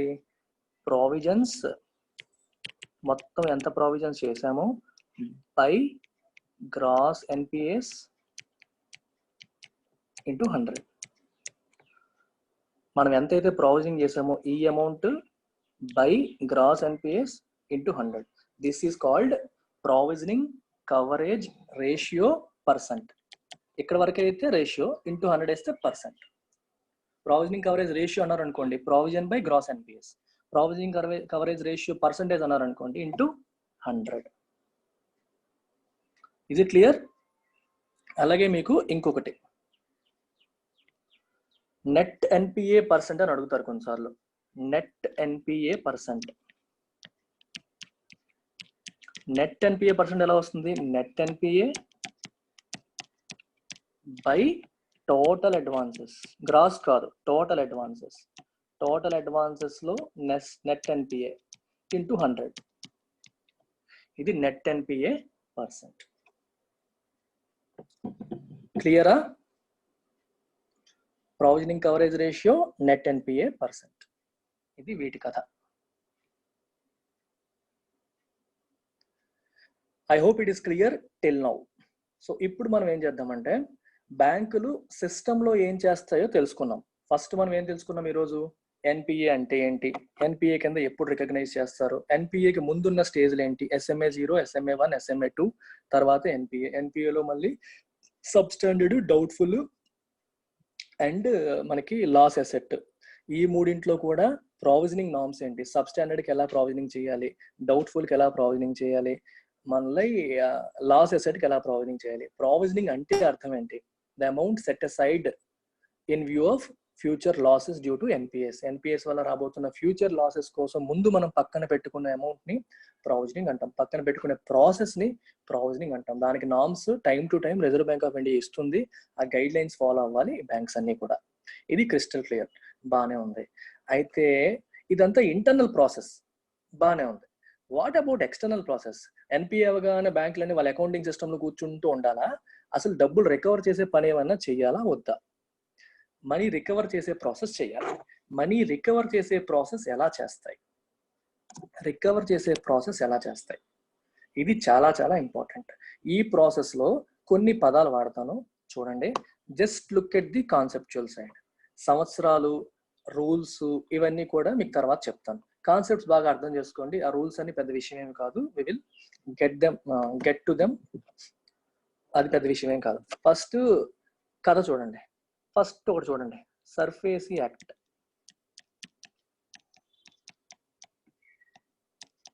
ఎవరైనా పూర్తి పేరు చెప్పగలరా?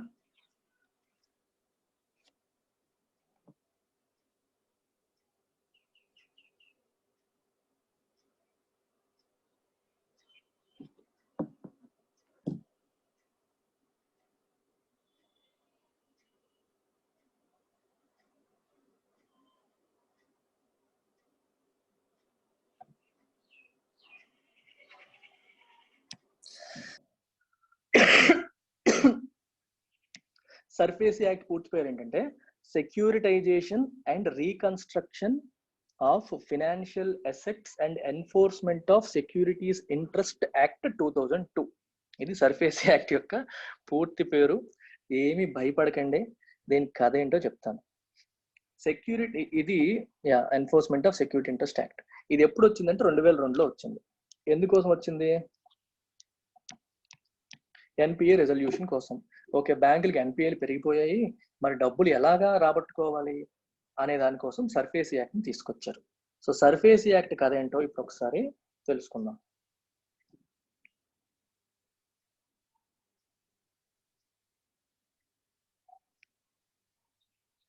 సర్ఫేసీ యాక్ట్ మనకి 2002లో తీసుకొచ్చారు. Securitisation and reconstruction of financial assets and enforcement of security interest act తీసుకొచ్చారు. ఇది తీసుకొచ్చినప్పుడు ఏంటంటే కమర్షియల్ బ్యాంక్స్ కి అప్లై చేశారు.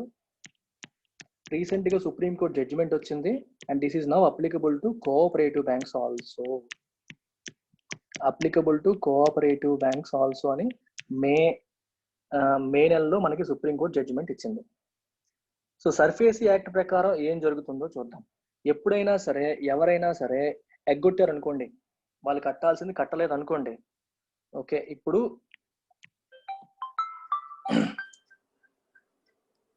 ఎవరైనా వాళ్ళు పే చేయాల్సింది పే చేయకపోతే వాళ్ళు కొలేటరల్ గా పెట్టుంటారు కదా, సెక్యూరిటీ పెట్టుంటారు కదా ఏదో ఒకటి, ఆ సెక్యూరిటీగా పెట్టిన పోర్షన్ ని బ్యాంకు అమ్మేసుకోవచ్చు, కోర్టుకి వెళ్ళక్కర్లా. ఇంతకుముందు ఏమయ్యేదంటే కోర్టుకి వెళ్ళి కోర్టు పర్మిట్ చేస్తే అప్పుడు అమ్ముకునేవాళ్ళు. సెక్యూరిటీగా ఉన్న పోర్షన్ డైరెక్ట్ గా అమ్ముకోవడానికి ఆస్కారం లేదు. సర్ఫేసీ యాక్ట్ తర్వాత ఏం జరిగిందంటే బ్యాంకు ఇమీడియట్ గా స్వీపింగ్ పవర్స్ వచ్చేస్తాయి ఆ కొల్లేటరల్ని అమ్ముకోవడానికి. ఏం చేస్తుంది, నోటీస్ పీరియడ్ ఇస్తుంది. ఫస్ట్ 60 days నోటీస్ పీరియడ్ ఇస్తుంది. డిఫాల్ట్ చేసిన తర్వాత 60 days నోటీస్ పీరియడ్ ఆ కంపెనీకి ఇస్తుంది. నోటీస్ పీరియడ్ ఇచ్చిన తర్వాత టేక్స్ పొసెషన్ ఆఫ్, అప్పటికి వాళ్ళు కట్టలేదు అనుకోండి, takes possession of pledged assets, ఏవైతే తాకట్టుగా పెట్టావో, కొల్లేటరల్ గా పెట్టావో, హామీగా పెట్టావో వాటిని పొసెషన్ బ్యాంకే తీసేసుకుంటుంది. అండ్ ఆల్సో పొసెషన్ తీసుకున్నాక takes management control over these assets. వాటి మేనేజ్మెంట్ కూడా ఇంకా కంపెనీ మరి చేయదు, కంపెనీ చేయకుండా బ్యాంకే చేస్తుంది.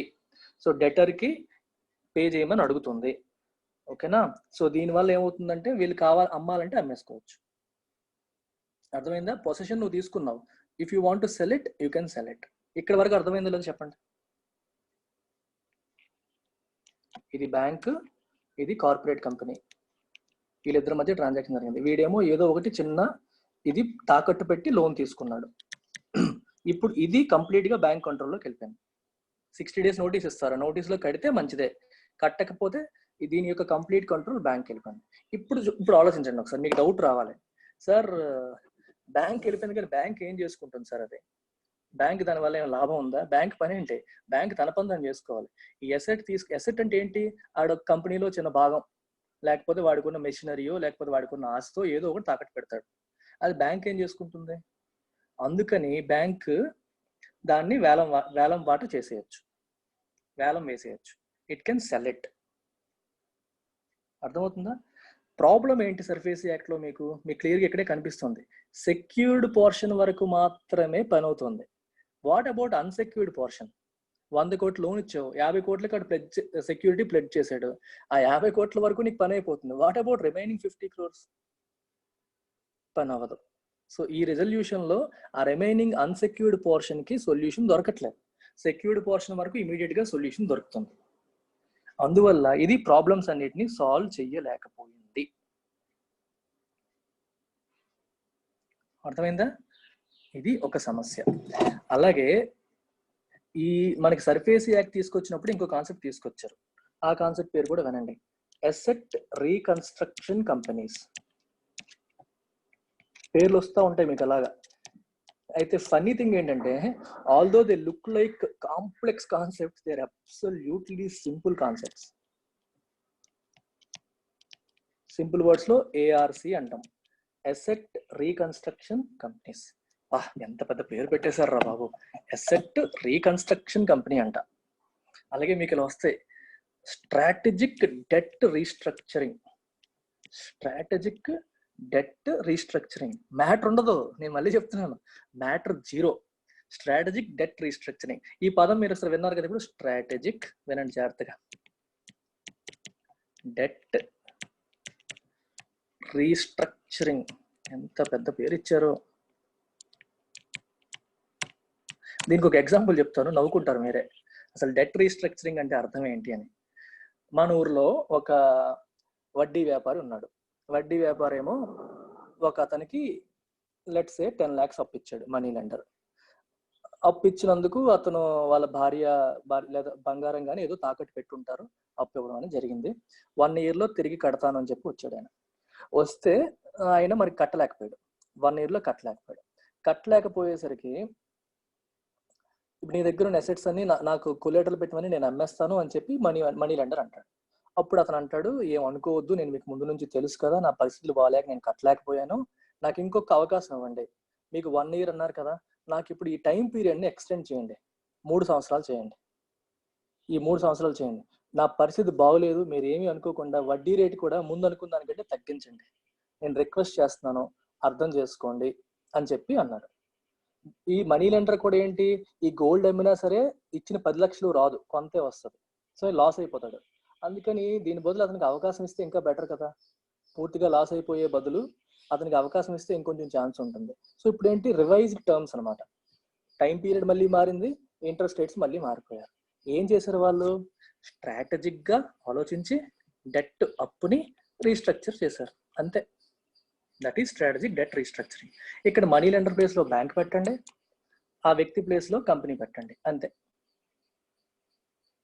Is it clear? Strategic debt restructuring అంటే అర్థం ఏంటో. చేస్తారు నో? మనందరం రోజు ఇళ్లలో చూసేదే, ప్రతి చోట జరిగేదే. ఇదే కార్పొరేట్ స్థాయిలో జరిగేసరికి దానికి ఎంతో పెద్ద పేరు పెడతారు, స్ట్రాటజిక్ డెట్ రీస్ట్రక్చరింగ్ అని. ఓకే, ఇది బాగానే ఉంది. ఇప్పుడు ఈ అసెట్ రీకన్స్ట్రక్షన్ కంపెనీల పరిస్థితి ఏంటి, వీటి సంగతి ఏంటో చూద్దాం. అసెట్ రీకన్స్ట్రక్షన్ కంపెనీ, దీనికి అదేంటో చూద్దాం. దీని పేరు కూడా బాగుంది, చెప్తావా? ఓకే, ప్రశాంత్ చెప్తాడంట. Let me unmute. Yeah Prashant, you can unmute and say. Sir, asset reconstruction company అంటే ఇప్పుడు బ్యాంక్స్ కి ఎన్పిఎస్ బ్యాడ్ లోన్స్ ఉంటాయి కదా సార్. అవును.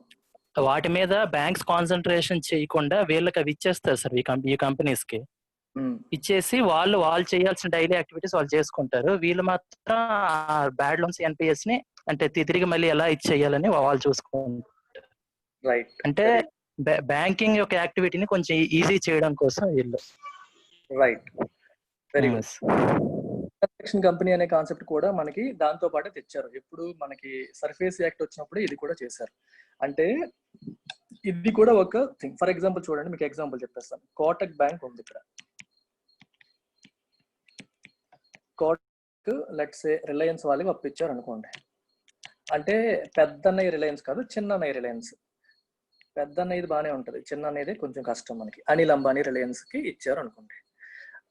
మనకి యాజ్ యూజువల్ ఆయన పే చేయలేకపోతున్నాడు అనుకోండి కోటక్ బ్యాంక్. సో రిలయన్స్ అనే అకౌంట్ ఆయనకి ఏమైపోతుంది? స్ట్రెస్డ్ అకౌంట్ అయిపోతుంది, ఎన్పిఏ అయిపోతుంది, నాన్ పర్ఫార్మింగ్ అసెట్ అయిపోతుంది.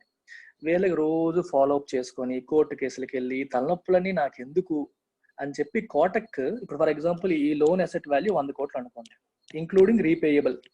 దాని అంటే రిలయన్స్ వాళ్ళకి తిరిగి కట్టాల్సింది మొత్తం అన్ని కలిపి 100 కోట్లు అనుకోండి.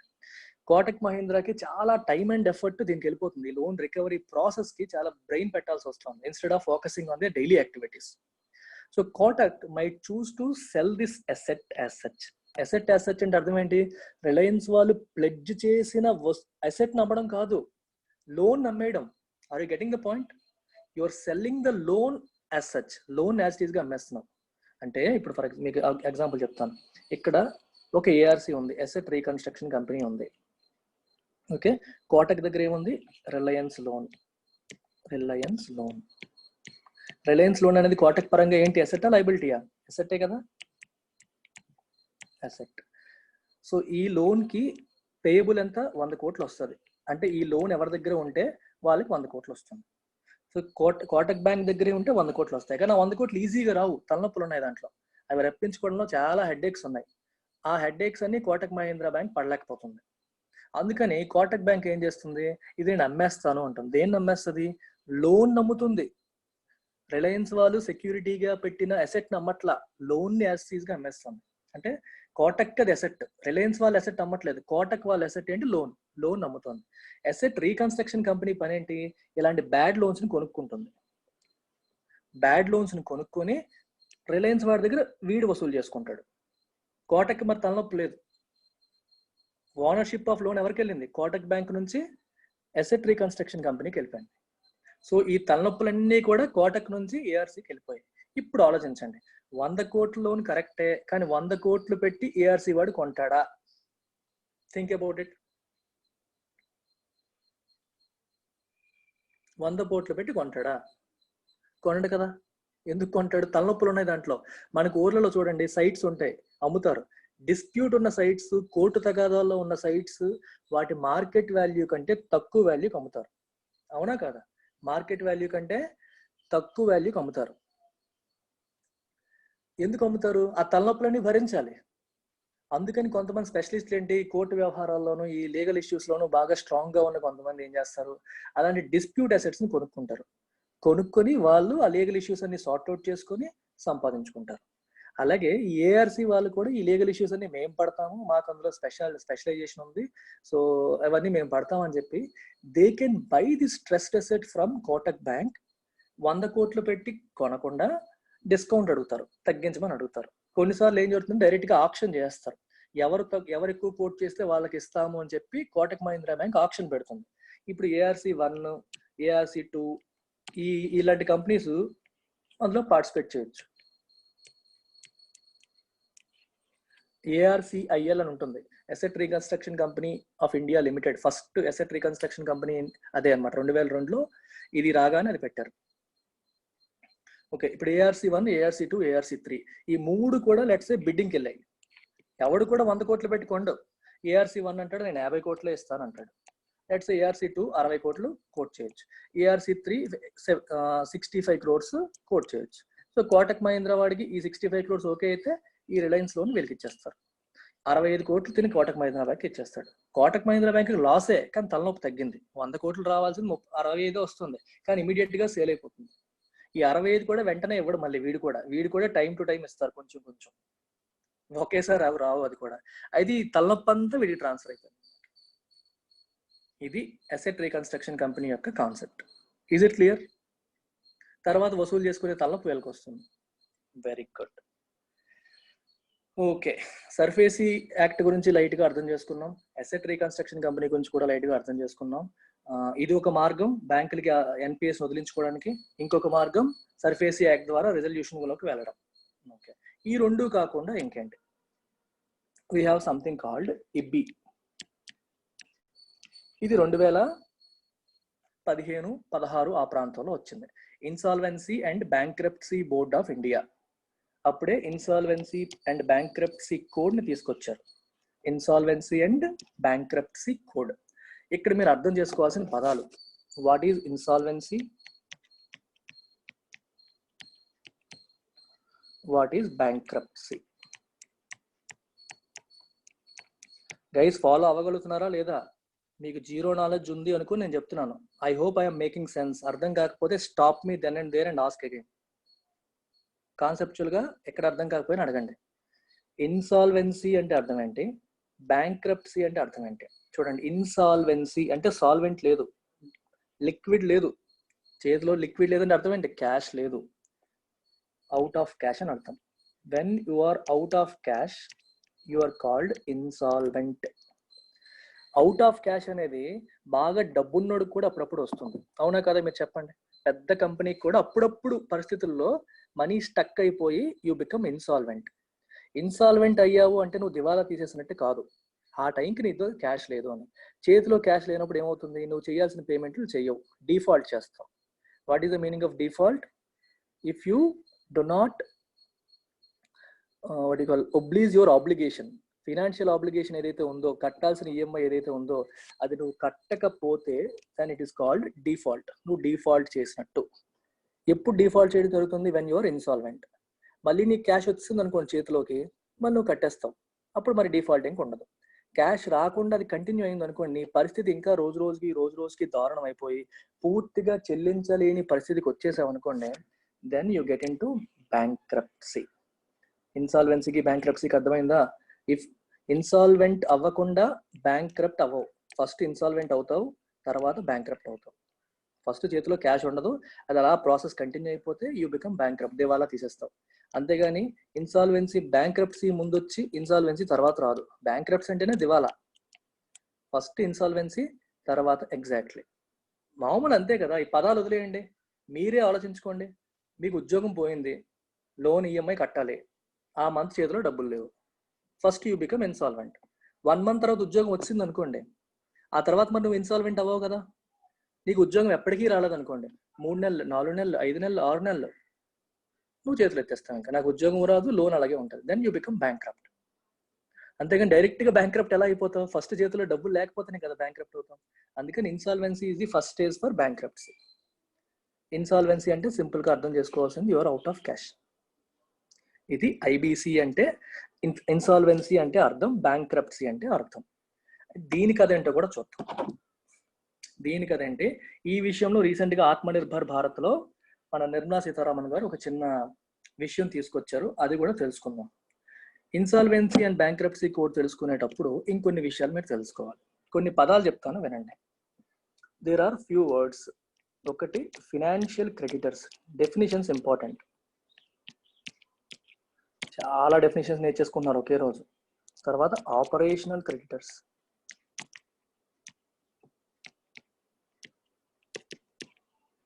ఫినాన్షియల్ క్రెడిటర్ అంటే అర్థం ఏంటి, ఆపరేషనల్ క్రెడిటర్ అంటే అర్థం ఏంటి? చెప్పండి, ఎవరైనా చెప్పగలరా?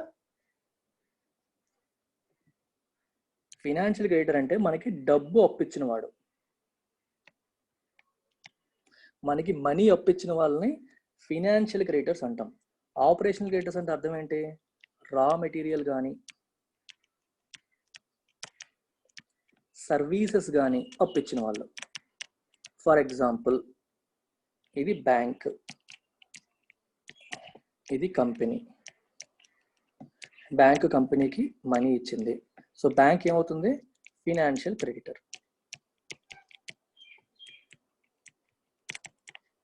ఓకే, ఇది కంపెనీ 1 అనుకోండి, ఇది కంపెనీ 2 అనుకోండి. కంపెనీ 2 ఏమో కంపెనీ 1కి raw material supplier,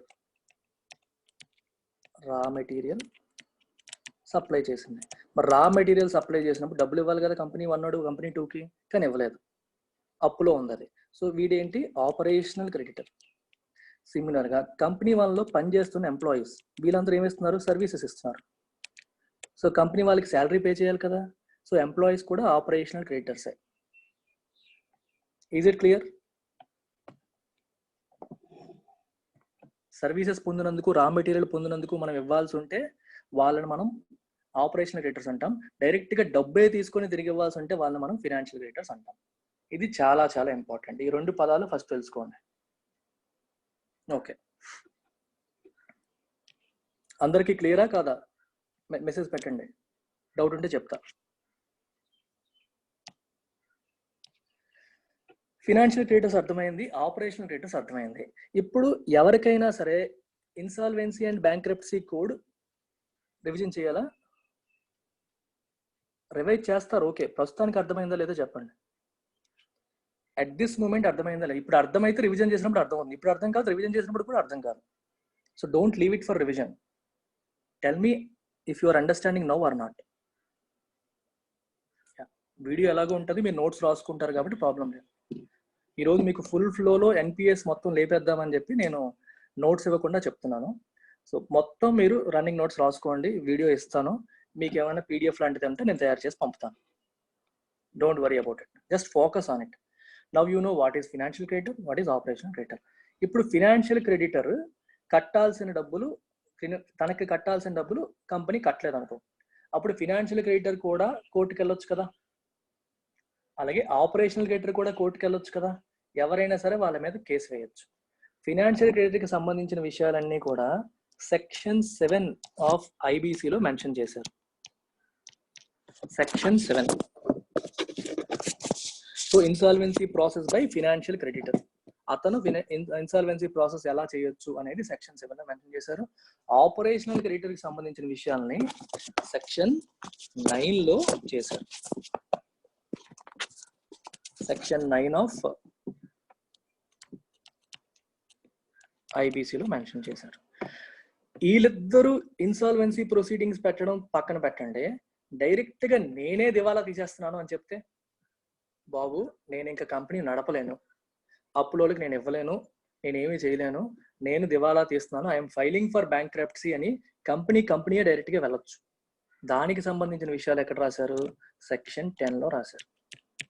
so there are 3 kinds of insolvency and bankruptcy proceedings.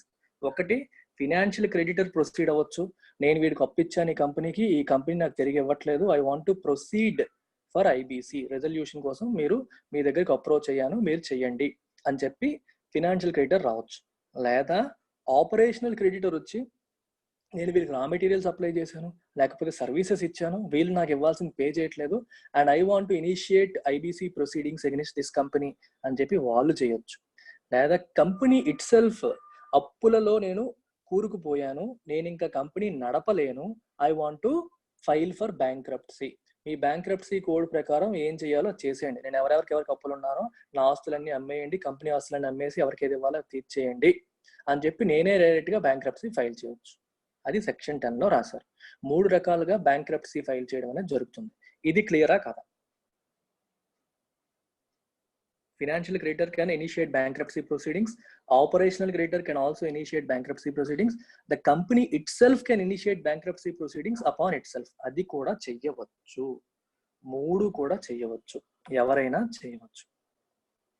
Okay, ఇది బానే ఉంది. But who will adjudicate? ఎవరు చూస్తారు ఈ కేసెస్ అన్ని? ఎవరు చూస్తారు కేసెస్? ఎవరు చూస్తారు అంటే చూడండి, there are 2 adjudicating authorities. Adjudication అంటే అర్థం ఏంటి? మన దగ్గరికి ఏదైనా డిస్ప్యూట్ వచ్చింది అనుకోండి, డిస్ప్యూట్ ని రిజాల్వ్ చేయడం కోసం జడ్జెస్ వీళ్ళందరూ ఉంటారు కదా. అడ్జుడికేషన్ అంటే అర్థం ఏంటి? అడ్జుడికేట్ అంటే మన దగ్గరికి వచ్చిన కేసు పూర్వాపరాలు 2 పరిశీలించి తీర్పునివ్వడం, దాన్ని అడ్జుడికేటింగ్ అథారిటీస్ అంటాం. ఐబీసీ కింద ఎడిషన్ అని కాదు, ఐబీసీ కింద అడ్జుడికేటింగ్ అథారిటీస్ 2 ఉన్నాయి. ఒకటి ఎన్సిఎల్టి, రెండవది డిఆర్టి. ఎన్సిఎల్టి అంటే అర్థం ఏంటి? National company law tribunal. DRT అంటే డెట్ రికవరీ ట్రైబ్యునల్. ఇవి అడ్జుడికేటింగ్ అథారిటీ, అంటే వీళ్ళు డిసైడ్ చేస్తారు ప్రొసీడింగ్స్ ఎలా చేయాలి ఏంటి అని. ఫస్ట్ ఫినాన్షియల్ క్రెడిటర్ కానీ ఆపరేషనల్ క్రెడిటర్ కానీ ద కంపెనీ ఇట్ సెల్ఫ్ కానీ ఎవరిని అప్రోచ్ అవ్వాలి?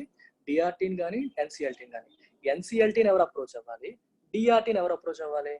డిఆర్టీని పార్ట్నర్షిప్ ఫర్మ్స్, అంటే చిన్నవి మీకు కంపెనీస్ లో రకరకాలు ఉంటాయి. ఫస్ట్ సోల్ ప్రొప్రైటర్షిప్, తర్వాత పార్ట్నర్షిప్ అంటారు. ఆ తర్వాత లిమిటెడ్ లయబిలిటీ పార్ట్నర్షిప్ కంపెనీ అంటాం. పార్ట్నర్షిప్ మరియు స్మాల్ ఫర్మ్స్ డిఆర్టీని అప్రోచ్ అవుతాయి. ఎన్సిఎల్టీని ఎవరు అప్రోచ్ అవుతారు? ఎల్ఎల్పిస్. ఎల్ఎల్పి అంటే లిమిటెడ్ లయబిలిటీ పార్ట్నర్షిప్ లేదా కంపెనీస్. కంపెనీ అంటే కంపెనీ యాక్ట్ ప్రకారం డెఫినిషన్స్ ఇవన్నీ సిఏలకి బాగా తెలుస్తాయి. ఓకేనా? ఎల్ఎల్పిలు, కంపెనీస్, ఎన్సిఎల్టీని అప్రోచ్ అవుతాయి. పార్ట్నర్షిప్ ఫర్మ్స్, స్మాల్ ఫర్మ్స్ మీరు సింపుల్ గా అర్థం చేసుకోవడానికి చిన్న చిన్న కంపెనీలు అయితే ఇటు వస్తాయి, పెద్ద వాటి వెళ్తాయి అని అర్థం చేసుకోండి ప్రస్తుతానికి. That's not the exact meaning, that's different classification all together. చిన్న వాళ్ళు డిఆర్టీకి వెళ్తారు, పెద్దవాళ్ళు ఇటు వెళ్తారు. And what is tribunal? Tribunal అనే పదం అర్థం ఏంటి? ట్రైబ్యునల్ అనే పదం ఎక్కడ చూసినా సరే గుర్తుపెట్టుకోండి. ట్రైబ్యునల్ అంటే special court. You can say special court. It is quasi judicial in nature. కోర్టుకు ఉండే అధికారాలు దీనికి ఉంటాయి. సెమీ అనమాట, కంప్లీట్ గా కాదు, కోర్టుకు ఉండే చాలా అధికారాలు ఉంటాయి. ట్రైబ్యునల్ యొక్క స్పెషాలిటీ ఏంటి? సార్ కోర్టులు ఉంటుండగా మళ్ళీ ఈ క్వాజీ జుడిషియల్ ఎందుకు, ట్రైబ్యునల్ ఎందుకు అని మనకి అనిపిస్తుంది. ఇప్పుడు సుప్రీం కోర్టుకి వెళ్ళారు అనుకోండి, డిలే అయిపోతుంది. సుప్రీం కోర్టుకి 100 కేసులు ఉంటాయి, వేలలో కేసులు ఉంటాయి. ఈ పెండింగ్ లో ఇన్ని కేసెస్ ఉన్నప్పుడు ఎప్పుడు సాల్వ్ అవుతుంది? అది చాలా డిలే అయిపోతుంది. అందుకని చెప్పి ఏం చేస్తారంటే ట్రైబ్యునల్స్ క్రియేట్ చేస్తారు. ట్రైబ్యునల్స్ ఏంటి? ఒక స్పెసిఫిక్ పర్పస్ వాటికి మీరు సాల్వ్ చేయండి. ఫర్ ఎగ్జాంపుల్ నేషనల్ కంపెనీల ట్రైబ్యునల్, దాని పని ఏంటి? ఇలాంటి కేసెస్ ఇంకేమీ చూడదు. అంటే కార్పొరేట్ కంపెనీలు ఏమైనా బ్యాంకులకు కానీ వీటికి ఎగ్గొడితే, మనీ ఎగ్గొడితే అలాంటి విషయాలు మాత్రమే చూస్తారు. ఇంకేమి only that kind of things మాత్రమే ఈ ఎన్సిఎల్టీస్ చూస్తాయి. డిఆర్టీస్ కూడా అంతే. అప్పులు, ఎగవేత ఇలాంటి కేటగిరీస్ మాత్రమే హ్యాండిల్ చేసేవి ఎన్సిఎల్టీస్ మరియు డిఆర్టీస్. అంటే రెండు కంపెనీస్ మధ్యలో ఇష్యూస్ వచ్చినా సరే ఇట్లాంటివన్నీ వీళ్ళు హ్యాండిల్ చేస్తారు. అలాగే మీకు you have something called NGT. NGT అంటే అర్థం ఏంటి? National green tribunal. మనకి వైజాగ్ లో ఎల్జీ పాలిమర్స్ మీకు రసాయనాలు విడివడి దానివల్ల మీకు జరిగింది తెలుసు, మీకు చాలా మంది చనిపోయారు. సో ఎన్జిటి ఏం చేసింది? వాళ్ళకి 50 కోట్లు కట్టాలి అని చెప్పి తీర్పిచ్చింది. ఎన్జిటికి ఎందుకు వెళ్ళింది? అది ఎన్వైరన్మెంట్ కి సంబంధించింది కాబట్టి దాని పేరే నేషనల్ గ్రీన్ ట్రైబ్యునల్. ఇప్పుడు ఈ కంపెనీ మధ్యలో ఇష్యూస్ దీనికి వస్తాయా? రావు. దీని పని అదే, ఓన్లీ ఎన్వైరన్మెంటల్ ఇష్యూస్ మాత్రమే హ్యాండిల్ చేస్తుంది ఎన్జిటి. అలాగే మీకు కృష్ణా రివర్ వాటర్ ట్రైబ్యునల్. నదీ జలాల వివాదాలు మనకి రెండు రాష్ట్రాలకి మధ్యలో, మహారాష్ట్రకి తెలంగాణకి లేదా ఆంధ్రాకి కర్ణాటకకి ఇలాంటి వివాదాలు జరిగాయి. అలాగే కావేరీ చూడండి మనకి. సో కావేరీ వివాదాలు ఉంటాయి. ఇవన్నీ కూడా సుప్రీంకోర్టు క్రియేట్ చేయదు. వీటిల్లో జడ్జెస్ గా యాక్ట్ చేసే వాళ్ళు రిటైర్డ్ జడ్జెస్ కానీ వాళ్ళు వస్తారు, అడ్జుడికేటింగ్ అథారిటీగా ఉన్న వాళ్ళు. ఓకే, సో అది మనం తర్వాత మాట్లాడతాం, దాని గురించి ఇప్పుడు బుర్ర పెట్టకండి. ప్రస్తుతానికి మీరు ఇక్కడ అర్థం చేసుకోండి. ఈ కృష్ణా రివర్ వాటర్ ట్రైబ్యునల్ ఇలాంటివి అన్నమాట. ఓకేనా? సో ఇవి కూడా రివర్ వాటర్ ఇష్యూస్ ని రిజాల్వ్ చేయడం కోసం ఇది పెడతారు. అలాగే ఒక పర్టికులర్ ఇష్యూస్ ని సాల్వ్ చేయడం కోసం క్రియేట్ చేయబడ్డ కోర్ట్స్ మనం ట్రైబ్యునల్స్ అంటాం. అది మీకు ట్రైబ్యునల్ అంటే మీనింగ్ తెలియదు కాబట్టి అది చెప్పాను. కొత్త పదం ఏదన్నా వస్తే ఇమీడియట్ గా తెలుసుకోవాలి, అది మన ఫిలాసఫీ ఫ్రమ్ డే 1. అందుకే నాకు తెలుసుకునే ప్రయత్నం చేయాలి. సో ఎల్ఎల్పిస్, కంపెనీస్ ఏమో ఎన్సిఎల్టీస్కి వస్తాయి. తర్వాత పార్ట్నర్షిప్ ఫర్మ్స్, స్మాల్ ఫర్మ్స్ ఏమో డిఆర్టీకి వస్తాయి. డిఆర్టీకి వచ్చిన తర్వాత వాళ్ళు ఏం చేస్తారు? వాళ్ళు ప్రాసెస్ ఇనిషియేట్ చేస్తారు. 60 డేస్ టైం పీరియడ్ ఇవ్వడం, లేదా 90 డేస్ ఇవ్వడం, 180 డేస్ చాలా ఉంటాయండి. ఒక్కొక్కటి ఒక్కొక్క స్టేజ్ లో ఉంటాయి. మనకి ఇన్సాల్వెన్సీ రెజల్యూషన్ ప్లాన్ అని చెప్పి, కార్పొరేట్ ఇన్సాల్వెన్సీ రెజల్యూషన్ ప్లాన్ అని చెప్పి ఇనిషియేట్ చేస్తారు. ఇన్సాల్వెన్సీ అండ్ రెజల్యూషన్ ప్రొఫెషనల్స్ అని చెప్పి ఉంటారు, వాళ్ళకి పని చెప్తారు. కంపెనీ యొక్క కంప్లీట్ మేనేజ్మెంట్ అంతా వీళ్ళు టేక్ ఓవర్ చేస్తారు. వీళ్ళు హ్యాండిల్ చేస్తారు. అవన్నీ కూడా operational things. But for you need to understand there is something called IBC. Under there are 2 adjudicating authorities, NCLT and DRT. So ఈ ఎన్సిఎల్టీస్ మరియు డిఆర్టీకి ఈ ఇష్యూస్ అన్ని హ్యాండిల్ చేస్తారు. ఎవరు వెళ్తారు? ఫినాన్షియల్ డైరెక్టర్స్ కానీ, ఆపరేషన్ డైరెక్టర్స్ కానీ, మనకి మూడవ ఎవరు కంపెనీ ఇట్ సెల్ఫ్ కానీ వెళ్ళవచ్చు. అయితే 2020లో కరెంట్ అఫైర్స్ తో దీన్ని లింక్ చేస్తే 2020లో ఏం జరిగిందంటే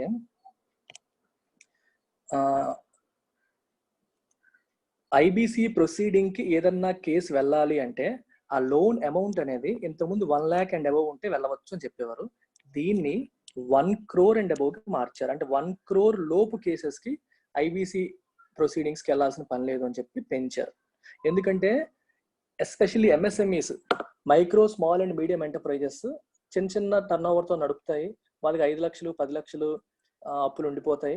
వాటన్నింటికి కూడా ఇప్పుడు ఇమీడియట్ గా ఐబీసీలు ఇనిషియేట్ చేసేసారంటే ఇప్పుడు అందరూ స్ట్రెస్ అయిపోయి ఉన్నాయి కదా, వాళ్ళకి ఎవరికి ఇన్కమ్ లేదు. ఇన్కమ్ లేకుండా డబ్బులు ఎలా వస్తాయి COVID-19 వల్ల? అందుకని చెప్పి ఫస్ట్ 1 lakh నుండి 1 crore కి మార్చేసింది నిర్మలా సీతారామన్ గారు, మార్చారు. ఫస్ట్ థింగ్ అది. తర్వాత ఒక blanket ban on IBC proceedings for 6 months, extendable by another 6 months. అంటే అర్థం ఏంటి? మార్చ్ 25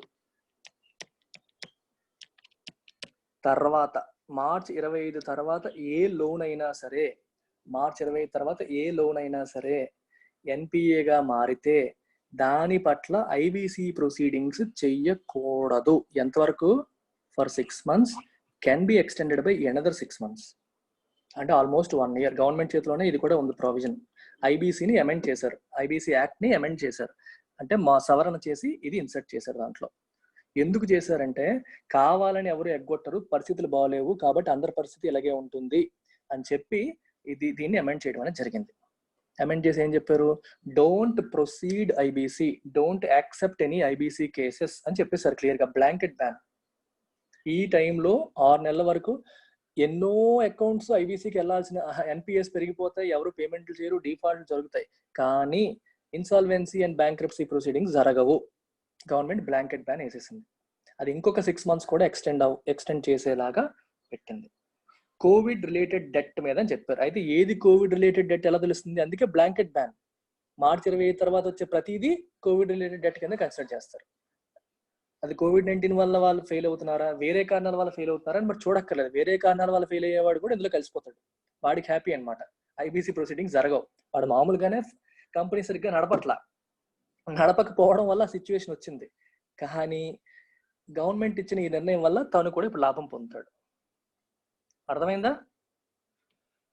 ఇది కథ. ఎగ్జాక్ట్లీ సిచ్యువేషన్ వాళ్ళు వాడుకుంటారు. ఇప్పుడు ప్రాబ్లం ఏంటంటే ఫర్ ఎవర్ అని చెప్పి రాశారు.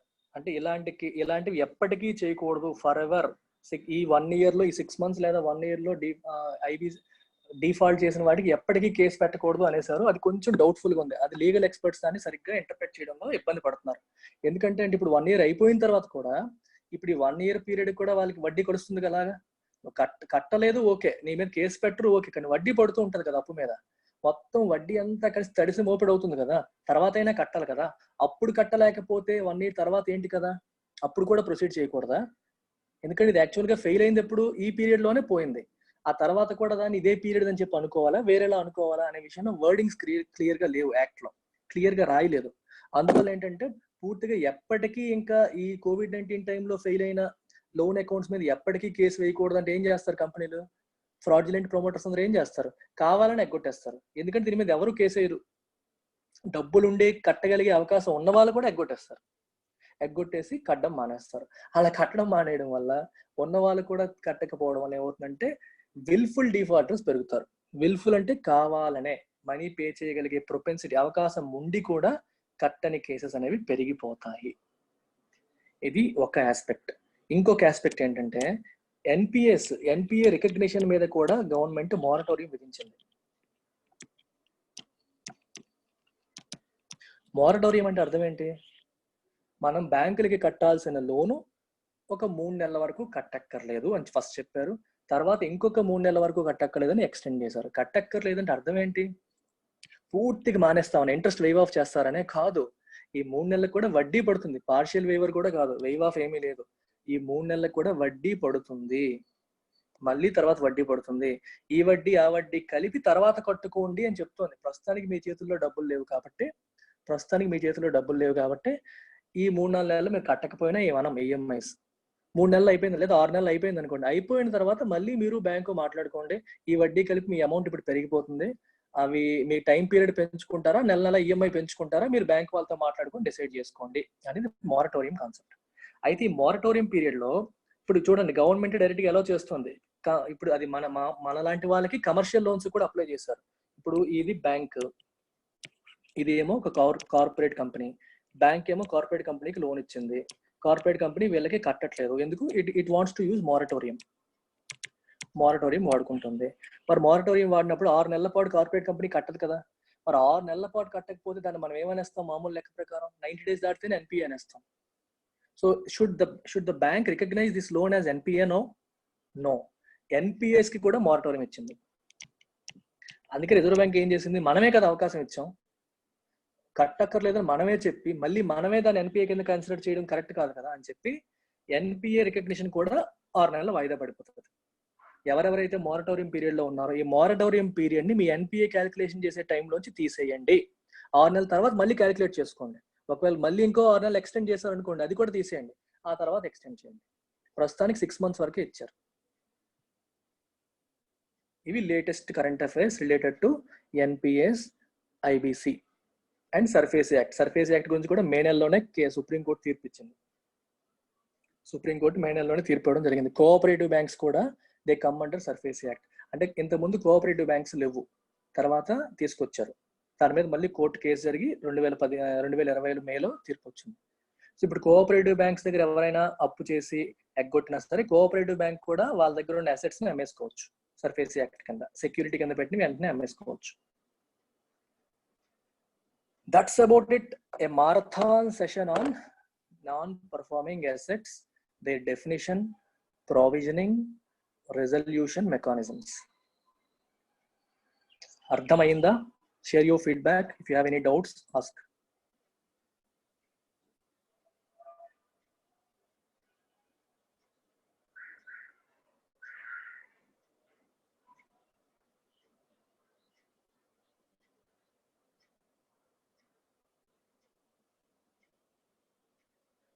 ప్రశాంత్, నీదే రెస్పాన్సిబిలిటీ. ప్రీవియస్ క్లాస్ కి నోట్స్ నువ్వు తయారు చేసి పెట్టాలి, ఓకేనా? నాకు పంపు, నేను దాన్ని కరెక్ట్ చేసి చెప్తాను. Create PDF. 4 డెఫినేషన్సే కదా, నువ్వు తయారు చేయి, నెట్లోంచి గూగుల్ చేయి, నాకు ఇస్తే నేను కరెక్ట్ చేస్తాను. Then will send it to entire team. Okay guys, take care. మరి బాయ్. రివిజన్ చేయాలా ఇవాళ క్లాస్ని?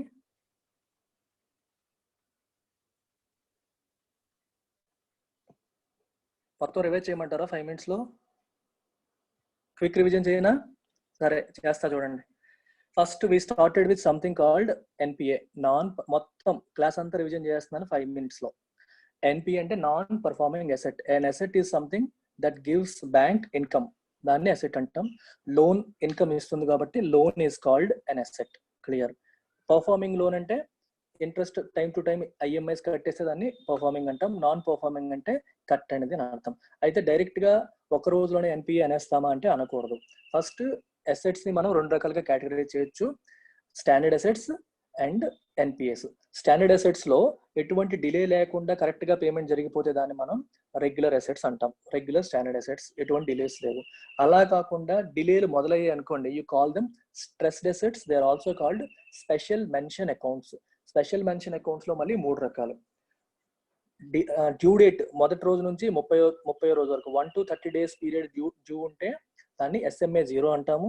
31 to 60 days డ్యూ ఉంటే SMA 1 అంటాము. 61 to 90 days డ్యూ ఉంటే SMA 2 అంటాం.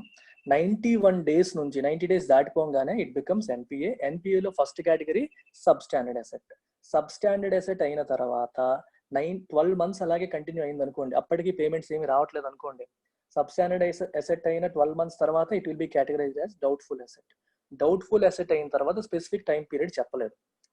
ఓకే, డౌట్ఫుల్ అసెట్ అయిన తర్వాత ఇంటర్నల్ కానీ ఎక్స్టర్నల్ ఆడిటర్ ఎవరైనా వచ్చి ఇన్స్పెక్షన్ చేసి ఇంకా ఇందులోంచి మనీ రాదు అని తేల్చేస్తే, రిపోర్ట్ ఇస్తే, then it will be categorized as loss asset. Okay, ఇవి 3 రకాల కేటగరైజేషన్ ఆఫ్ ఎన్పిఎస్. అయితే కేటగరైజేషన్ జరిగిన తర్వాత what are the bank suppose to do? They are suppose to make provisioning. Provisioning అంటే అర్థం ఏంటి? రాబోతున్న నష్టానికి, okay, impending losses due to these NPAs, రాబోతున్న నష్టానికి ముందుగానే కొంత మనీని పక్కన పెట్టుకోవడం, ముందుగానే కొంత మనీని తీసి పక్కన పెట్టుకోవడం, దాన్ని ప్రొవిజనింగ్ అంటాం. అంటే ప్రాఫిట్స్ లోంచి ముందే తీసేయాలి. అంటే మనకు వచ్చే ఆదాయంలోంచి, రెవెన్యూలోంచి కొంత తీసేసి అది ప్రాఫిట్ రూపంలో చూపించకూడదు. You're providing for the upcoming losses అని అర్థం అనమాట. ప్రొవిజనింగ్ కి మళ్ళీ నార్మ్స్ ఉంటాయి. స్టాండర్డ్ అసెట్స్ లో కూడా మనకి డిఫరెంట్ లోన్స్ కి రకరకాల అమౌంట్స్ మెన్షన్ చేసి ఉంటారు, దేనికి ఎంత అనేది కూడా క్లియర్ గా మెన్షన్ చేశారు. సో చూడండి, ఇక్కడ రాసాం ప్రొవిజనింగ్ నార్మ్స్. స్టాండర్డ్ అసెట్స్ కి SME అండ్ అగ్రికల్చర్ లోన్స్ కి 0.25%, residential 0.75%, commercial 1%. Sub standard assets లో మళ్ళీ సెక్యూర్డ్, అన్సెక్యూర్డ్. సెక్యూర్డ్ అంటే కొల్లెటరల్ ఉన్నది, హామీగా ఏదన్నా వాళ్ళ అసెట్ ఇస్తే దాన్ని సెక్యూర్డ్ అంటాం. హామీ లేనిది అన్సెక్యూర్డ్. సెక్యూర్డ్ పోర్షన్ కి 15% ప్రొవిజనింగ్, అన్సెక్యూర్డ్ పోర్షన్ కి 25% ప్రొవిజనింగ్ చేస్తారు సబ్ స్టాండర్డ్ అసెట్స్ కి. సబ్ స్టాండర్డ్ అసెట్ నుంచి నెక్స్ట్ కేటగిరీకి వెళ్ళిన తర్వాత అంటే డౌట్ఫుల్ అసెట్. డౌట్ఫుల్ అసెట్ కి వెళ్ళిన తర్వాత మళ్ళీ సెక్యూర్డ్, అన్సెక్యూర్డ్. అన్సెక్యూర్డ్ పోర్షన్ కి 100% ప్రొవిజనింగ్ చేయాలి. సెక్యూర్డ్ పోర్షన్ కి లెస్ దాన్ 1 year అయితే 25%, 1 to 3 years అయితే 40%, మోర్ దాన్ 3 years అయితే 100% ప్రొవిజనింగ్ చేయాలి. అంటే మోర్ దాన్ 3 years అయితే ఇంకా సెక్యూర్డ్ పోర్షన్ కి కూడా 100% ప్రొవిజనింగ్ చేయాలి. సిమిలర్ గా లాస్ అసెట్ కింద కేటగరైజ్ చేస్తే డైరెక్ట్ గా 100% ప్రొవిజనింగ్ చేసేయాలి. రిజర్వ్ బ్యాంక్ గైడ్ లైన్స్ ప్రకారం లాస్ అసెట్ కింద కేటగరైజ్ చేస్తే రైట్ ఆఫ్ చేసేయచ్చు, లేదా if you want to continue keep it in the book 100% provisioning చేసి మెయింటైన్ చేయాలి. అంటే లాస్ అసెట్ లో you have 2 options, you can write it off or 100% provisioning తో మెయింటైన్ చేయొచ్చు. ఈ రైట్ ఆఫ్ గురించి డిస్కషన్ జరుగుతాయి. రైట్ ఆఫ్ చేయడం వల్ల ప్లస్ ఏంటి? బ్యాంక్ యొక్క బుక్ క్లీన్ గా ఉంటుంది. రెండోది ప్రొవిజనింగ్ రిక్వైర్మెంట్ మరి ఉండదు. అసెట్ లోంచి అది తీసేస్తాము, లైబిలిటీస్ నుంచి తీసేస్తాం, కానీ ప్రొవిజనింగ్ రిక్వైర్మెంట్ ఉండదు. ప్రొవిజనింగ్ రిక్వైర్మెంట్ ఉండదు కాబట్టి to that extent money will be free and bank can utilize that funds for further lending. అదే నువ్వు నష్టం ఏంటి? అది మన మైండ్ లోంచి కూడా వెళ్ళిపోయే అవకాశం ఉంటుంది. మనం ఇన్సాల్వెన్సీ ప్రొసీడింగ్స్ అంటే ఎన్పిఏ రికవరీ ప్రాసెస్, ఎన్పిఏని రికవర్ చేసే ప్రాసెస్ లో తేడా వచ్చే అవకాశం ఉంటుంది. అలా కాకుండా మనం సిస్టమ్ లో మెయింటైన్ చేయడం వల్ల క్లియర్ గా చూస్తూ ఉంటాం, మనకి ఇది ఒక బ్యాడ్ లోన్ ఉంది, దీన్ని రికవర్ చేయాలి అనేది మనకి అలా గుర్తుంటుంది. ఆ రకంగా అది హెల్ప్ చేస్తుంది అనేది ఒక వాదన. సో ఉంచాలనేది ఒకటి, ఉంచకూడదు అనేది ఇంకొకటి. ఇప్పుడు టోటల్ అడ్వాన్సెస్ లోంచి స్టాండర్డ్ అసెట్స్ రిమూవ్ చేస్తే మనకు వచ్చేవి గ్రాస్ ఎన్పిఎస్. గ్రాస్ ఎన్పిఎస్ లోంచి ప్రొవిజనింగ్ తీసేస్తే వచ్చేది net NPAs. Provisioning coverage ratio అంటే ప్రొవిజనింగ్ చేసిన amount by gross NPAs. Provisioning coverage ratio percent అంటే ఇంటూ 100 వేసుకుంటాం. అలాగే నెట్ ఎన్పిఏ అంటే net NPAs by total advances. Total gross NPAs కాదు, టోటల్ అడ్వాన్సెస్ ఇంటూ 100 వేస్తే నెట్ ఎన్పిఏ పర్సెంటేజ్ వస్తుంది. ఇది ప్రొవిజనింగ్.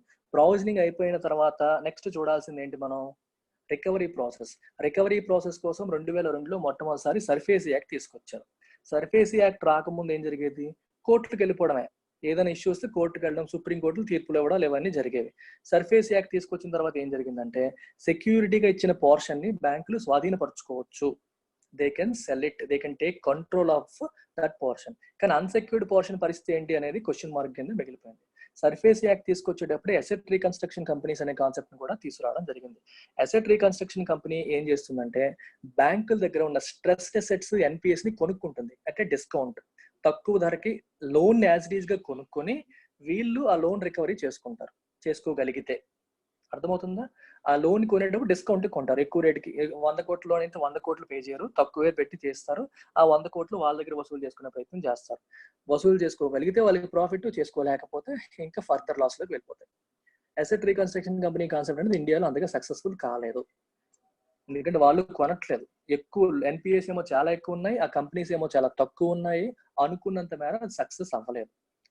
అందుకని 2015-16 ప్రాంతంలో, 15లో బిల్ పెట్టారు, 16లో యాక్ట్ అయ్యి అమల్లోకి వచ్చింది insolvency and bankruptcy code. Insolvency and bankruptcy code ప్రకారం మనకి 3 definitions important. Who can initiate insolvency or bankruptcy proceeding. ముగ్గురు చేయొచ్చు. ఫినాన్షియల్ క్రెడిటర్ చేయొచ్చు, ఆపరేషనల్ క్రెడిటర్ చేయొచ్చు, the company itself can do it. Financial creditor అంటే the one who gives you loan, మనీని అప్పిచ్చిన వాళ్ళు. బ్యాంకులు కానీ బాండ్స్ కానీ, ఫర్ ఎగ్జాంపుల్ ఒక కంపెనీ బాండ్ ఇష్యూ చేసింది అనుకోండి, మనం కొనుక్కున్నాం, మనం కూడా ఫినాన్షియల్ క్రెడిటర్సే, ఎందుకంటే మనకు వాళ్ళు పే చేయాలి కదా మనీ. బ్యాంక్ అనే కాదు, even a bond holder is also a financial creditor, because you invested your personal money into it, that means you lent that money to the company. వీళ్ళు కూడా ఫినాన్షియల్ క్రెడిటర్సే. ఆపరేషనల్ క్రెడిటర్స్ అంటే ఎవరు? Those who have supplied raw material కానీ, వస్తువులు కానీ, services కానీ, employees కానీ, వీళ్ళందరూ కూడా ఆపరేషనల్ క్రెడిటర్స్. వాళ్ళ సర్వీసెస్ లెండ్ చేసినందుకు they are suppose to receive money from the company. Company అది పే చేయకపోతే వాళ్ళు కూడా ఐబీసీ ప్రొసీడ్ అవ్వచ్చు. లేదా company itself can go for it, ఎందుకంటే నా దగ్గర డబ్బులు లేవు, నేనేమీ చేయలేను, నేను దివాలా తీసేస్తానని చెప్పి కంపెనీ కూడా ఫైల్ చేయొచ్చు. అయితే ముగ్గురు చేయొచ్చు అన్నం క్లియర్ గా ఉంది. ఇప్పుడు ఐబీసీకి 2020లోకి అమెండ్మెంట్ జరిగింది. ఏంటంటే COVID-19 రావడం వల్ల మన పరిస్థితులు బాగలేవు కాబట్టి ఐబీసీ ప్రొసీడింగ్స్ చేయవద్దు అని చెప్పి అమెండ్మెంట్ చేశారు. సెక్షన్ 7, సెక్షన్ 9, సెక్షన్ 10 మూడు చేయకూడదు. అంటే company it self also cannot proceed for IBC.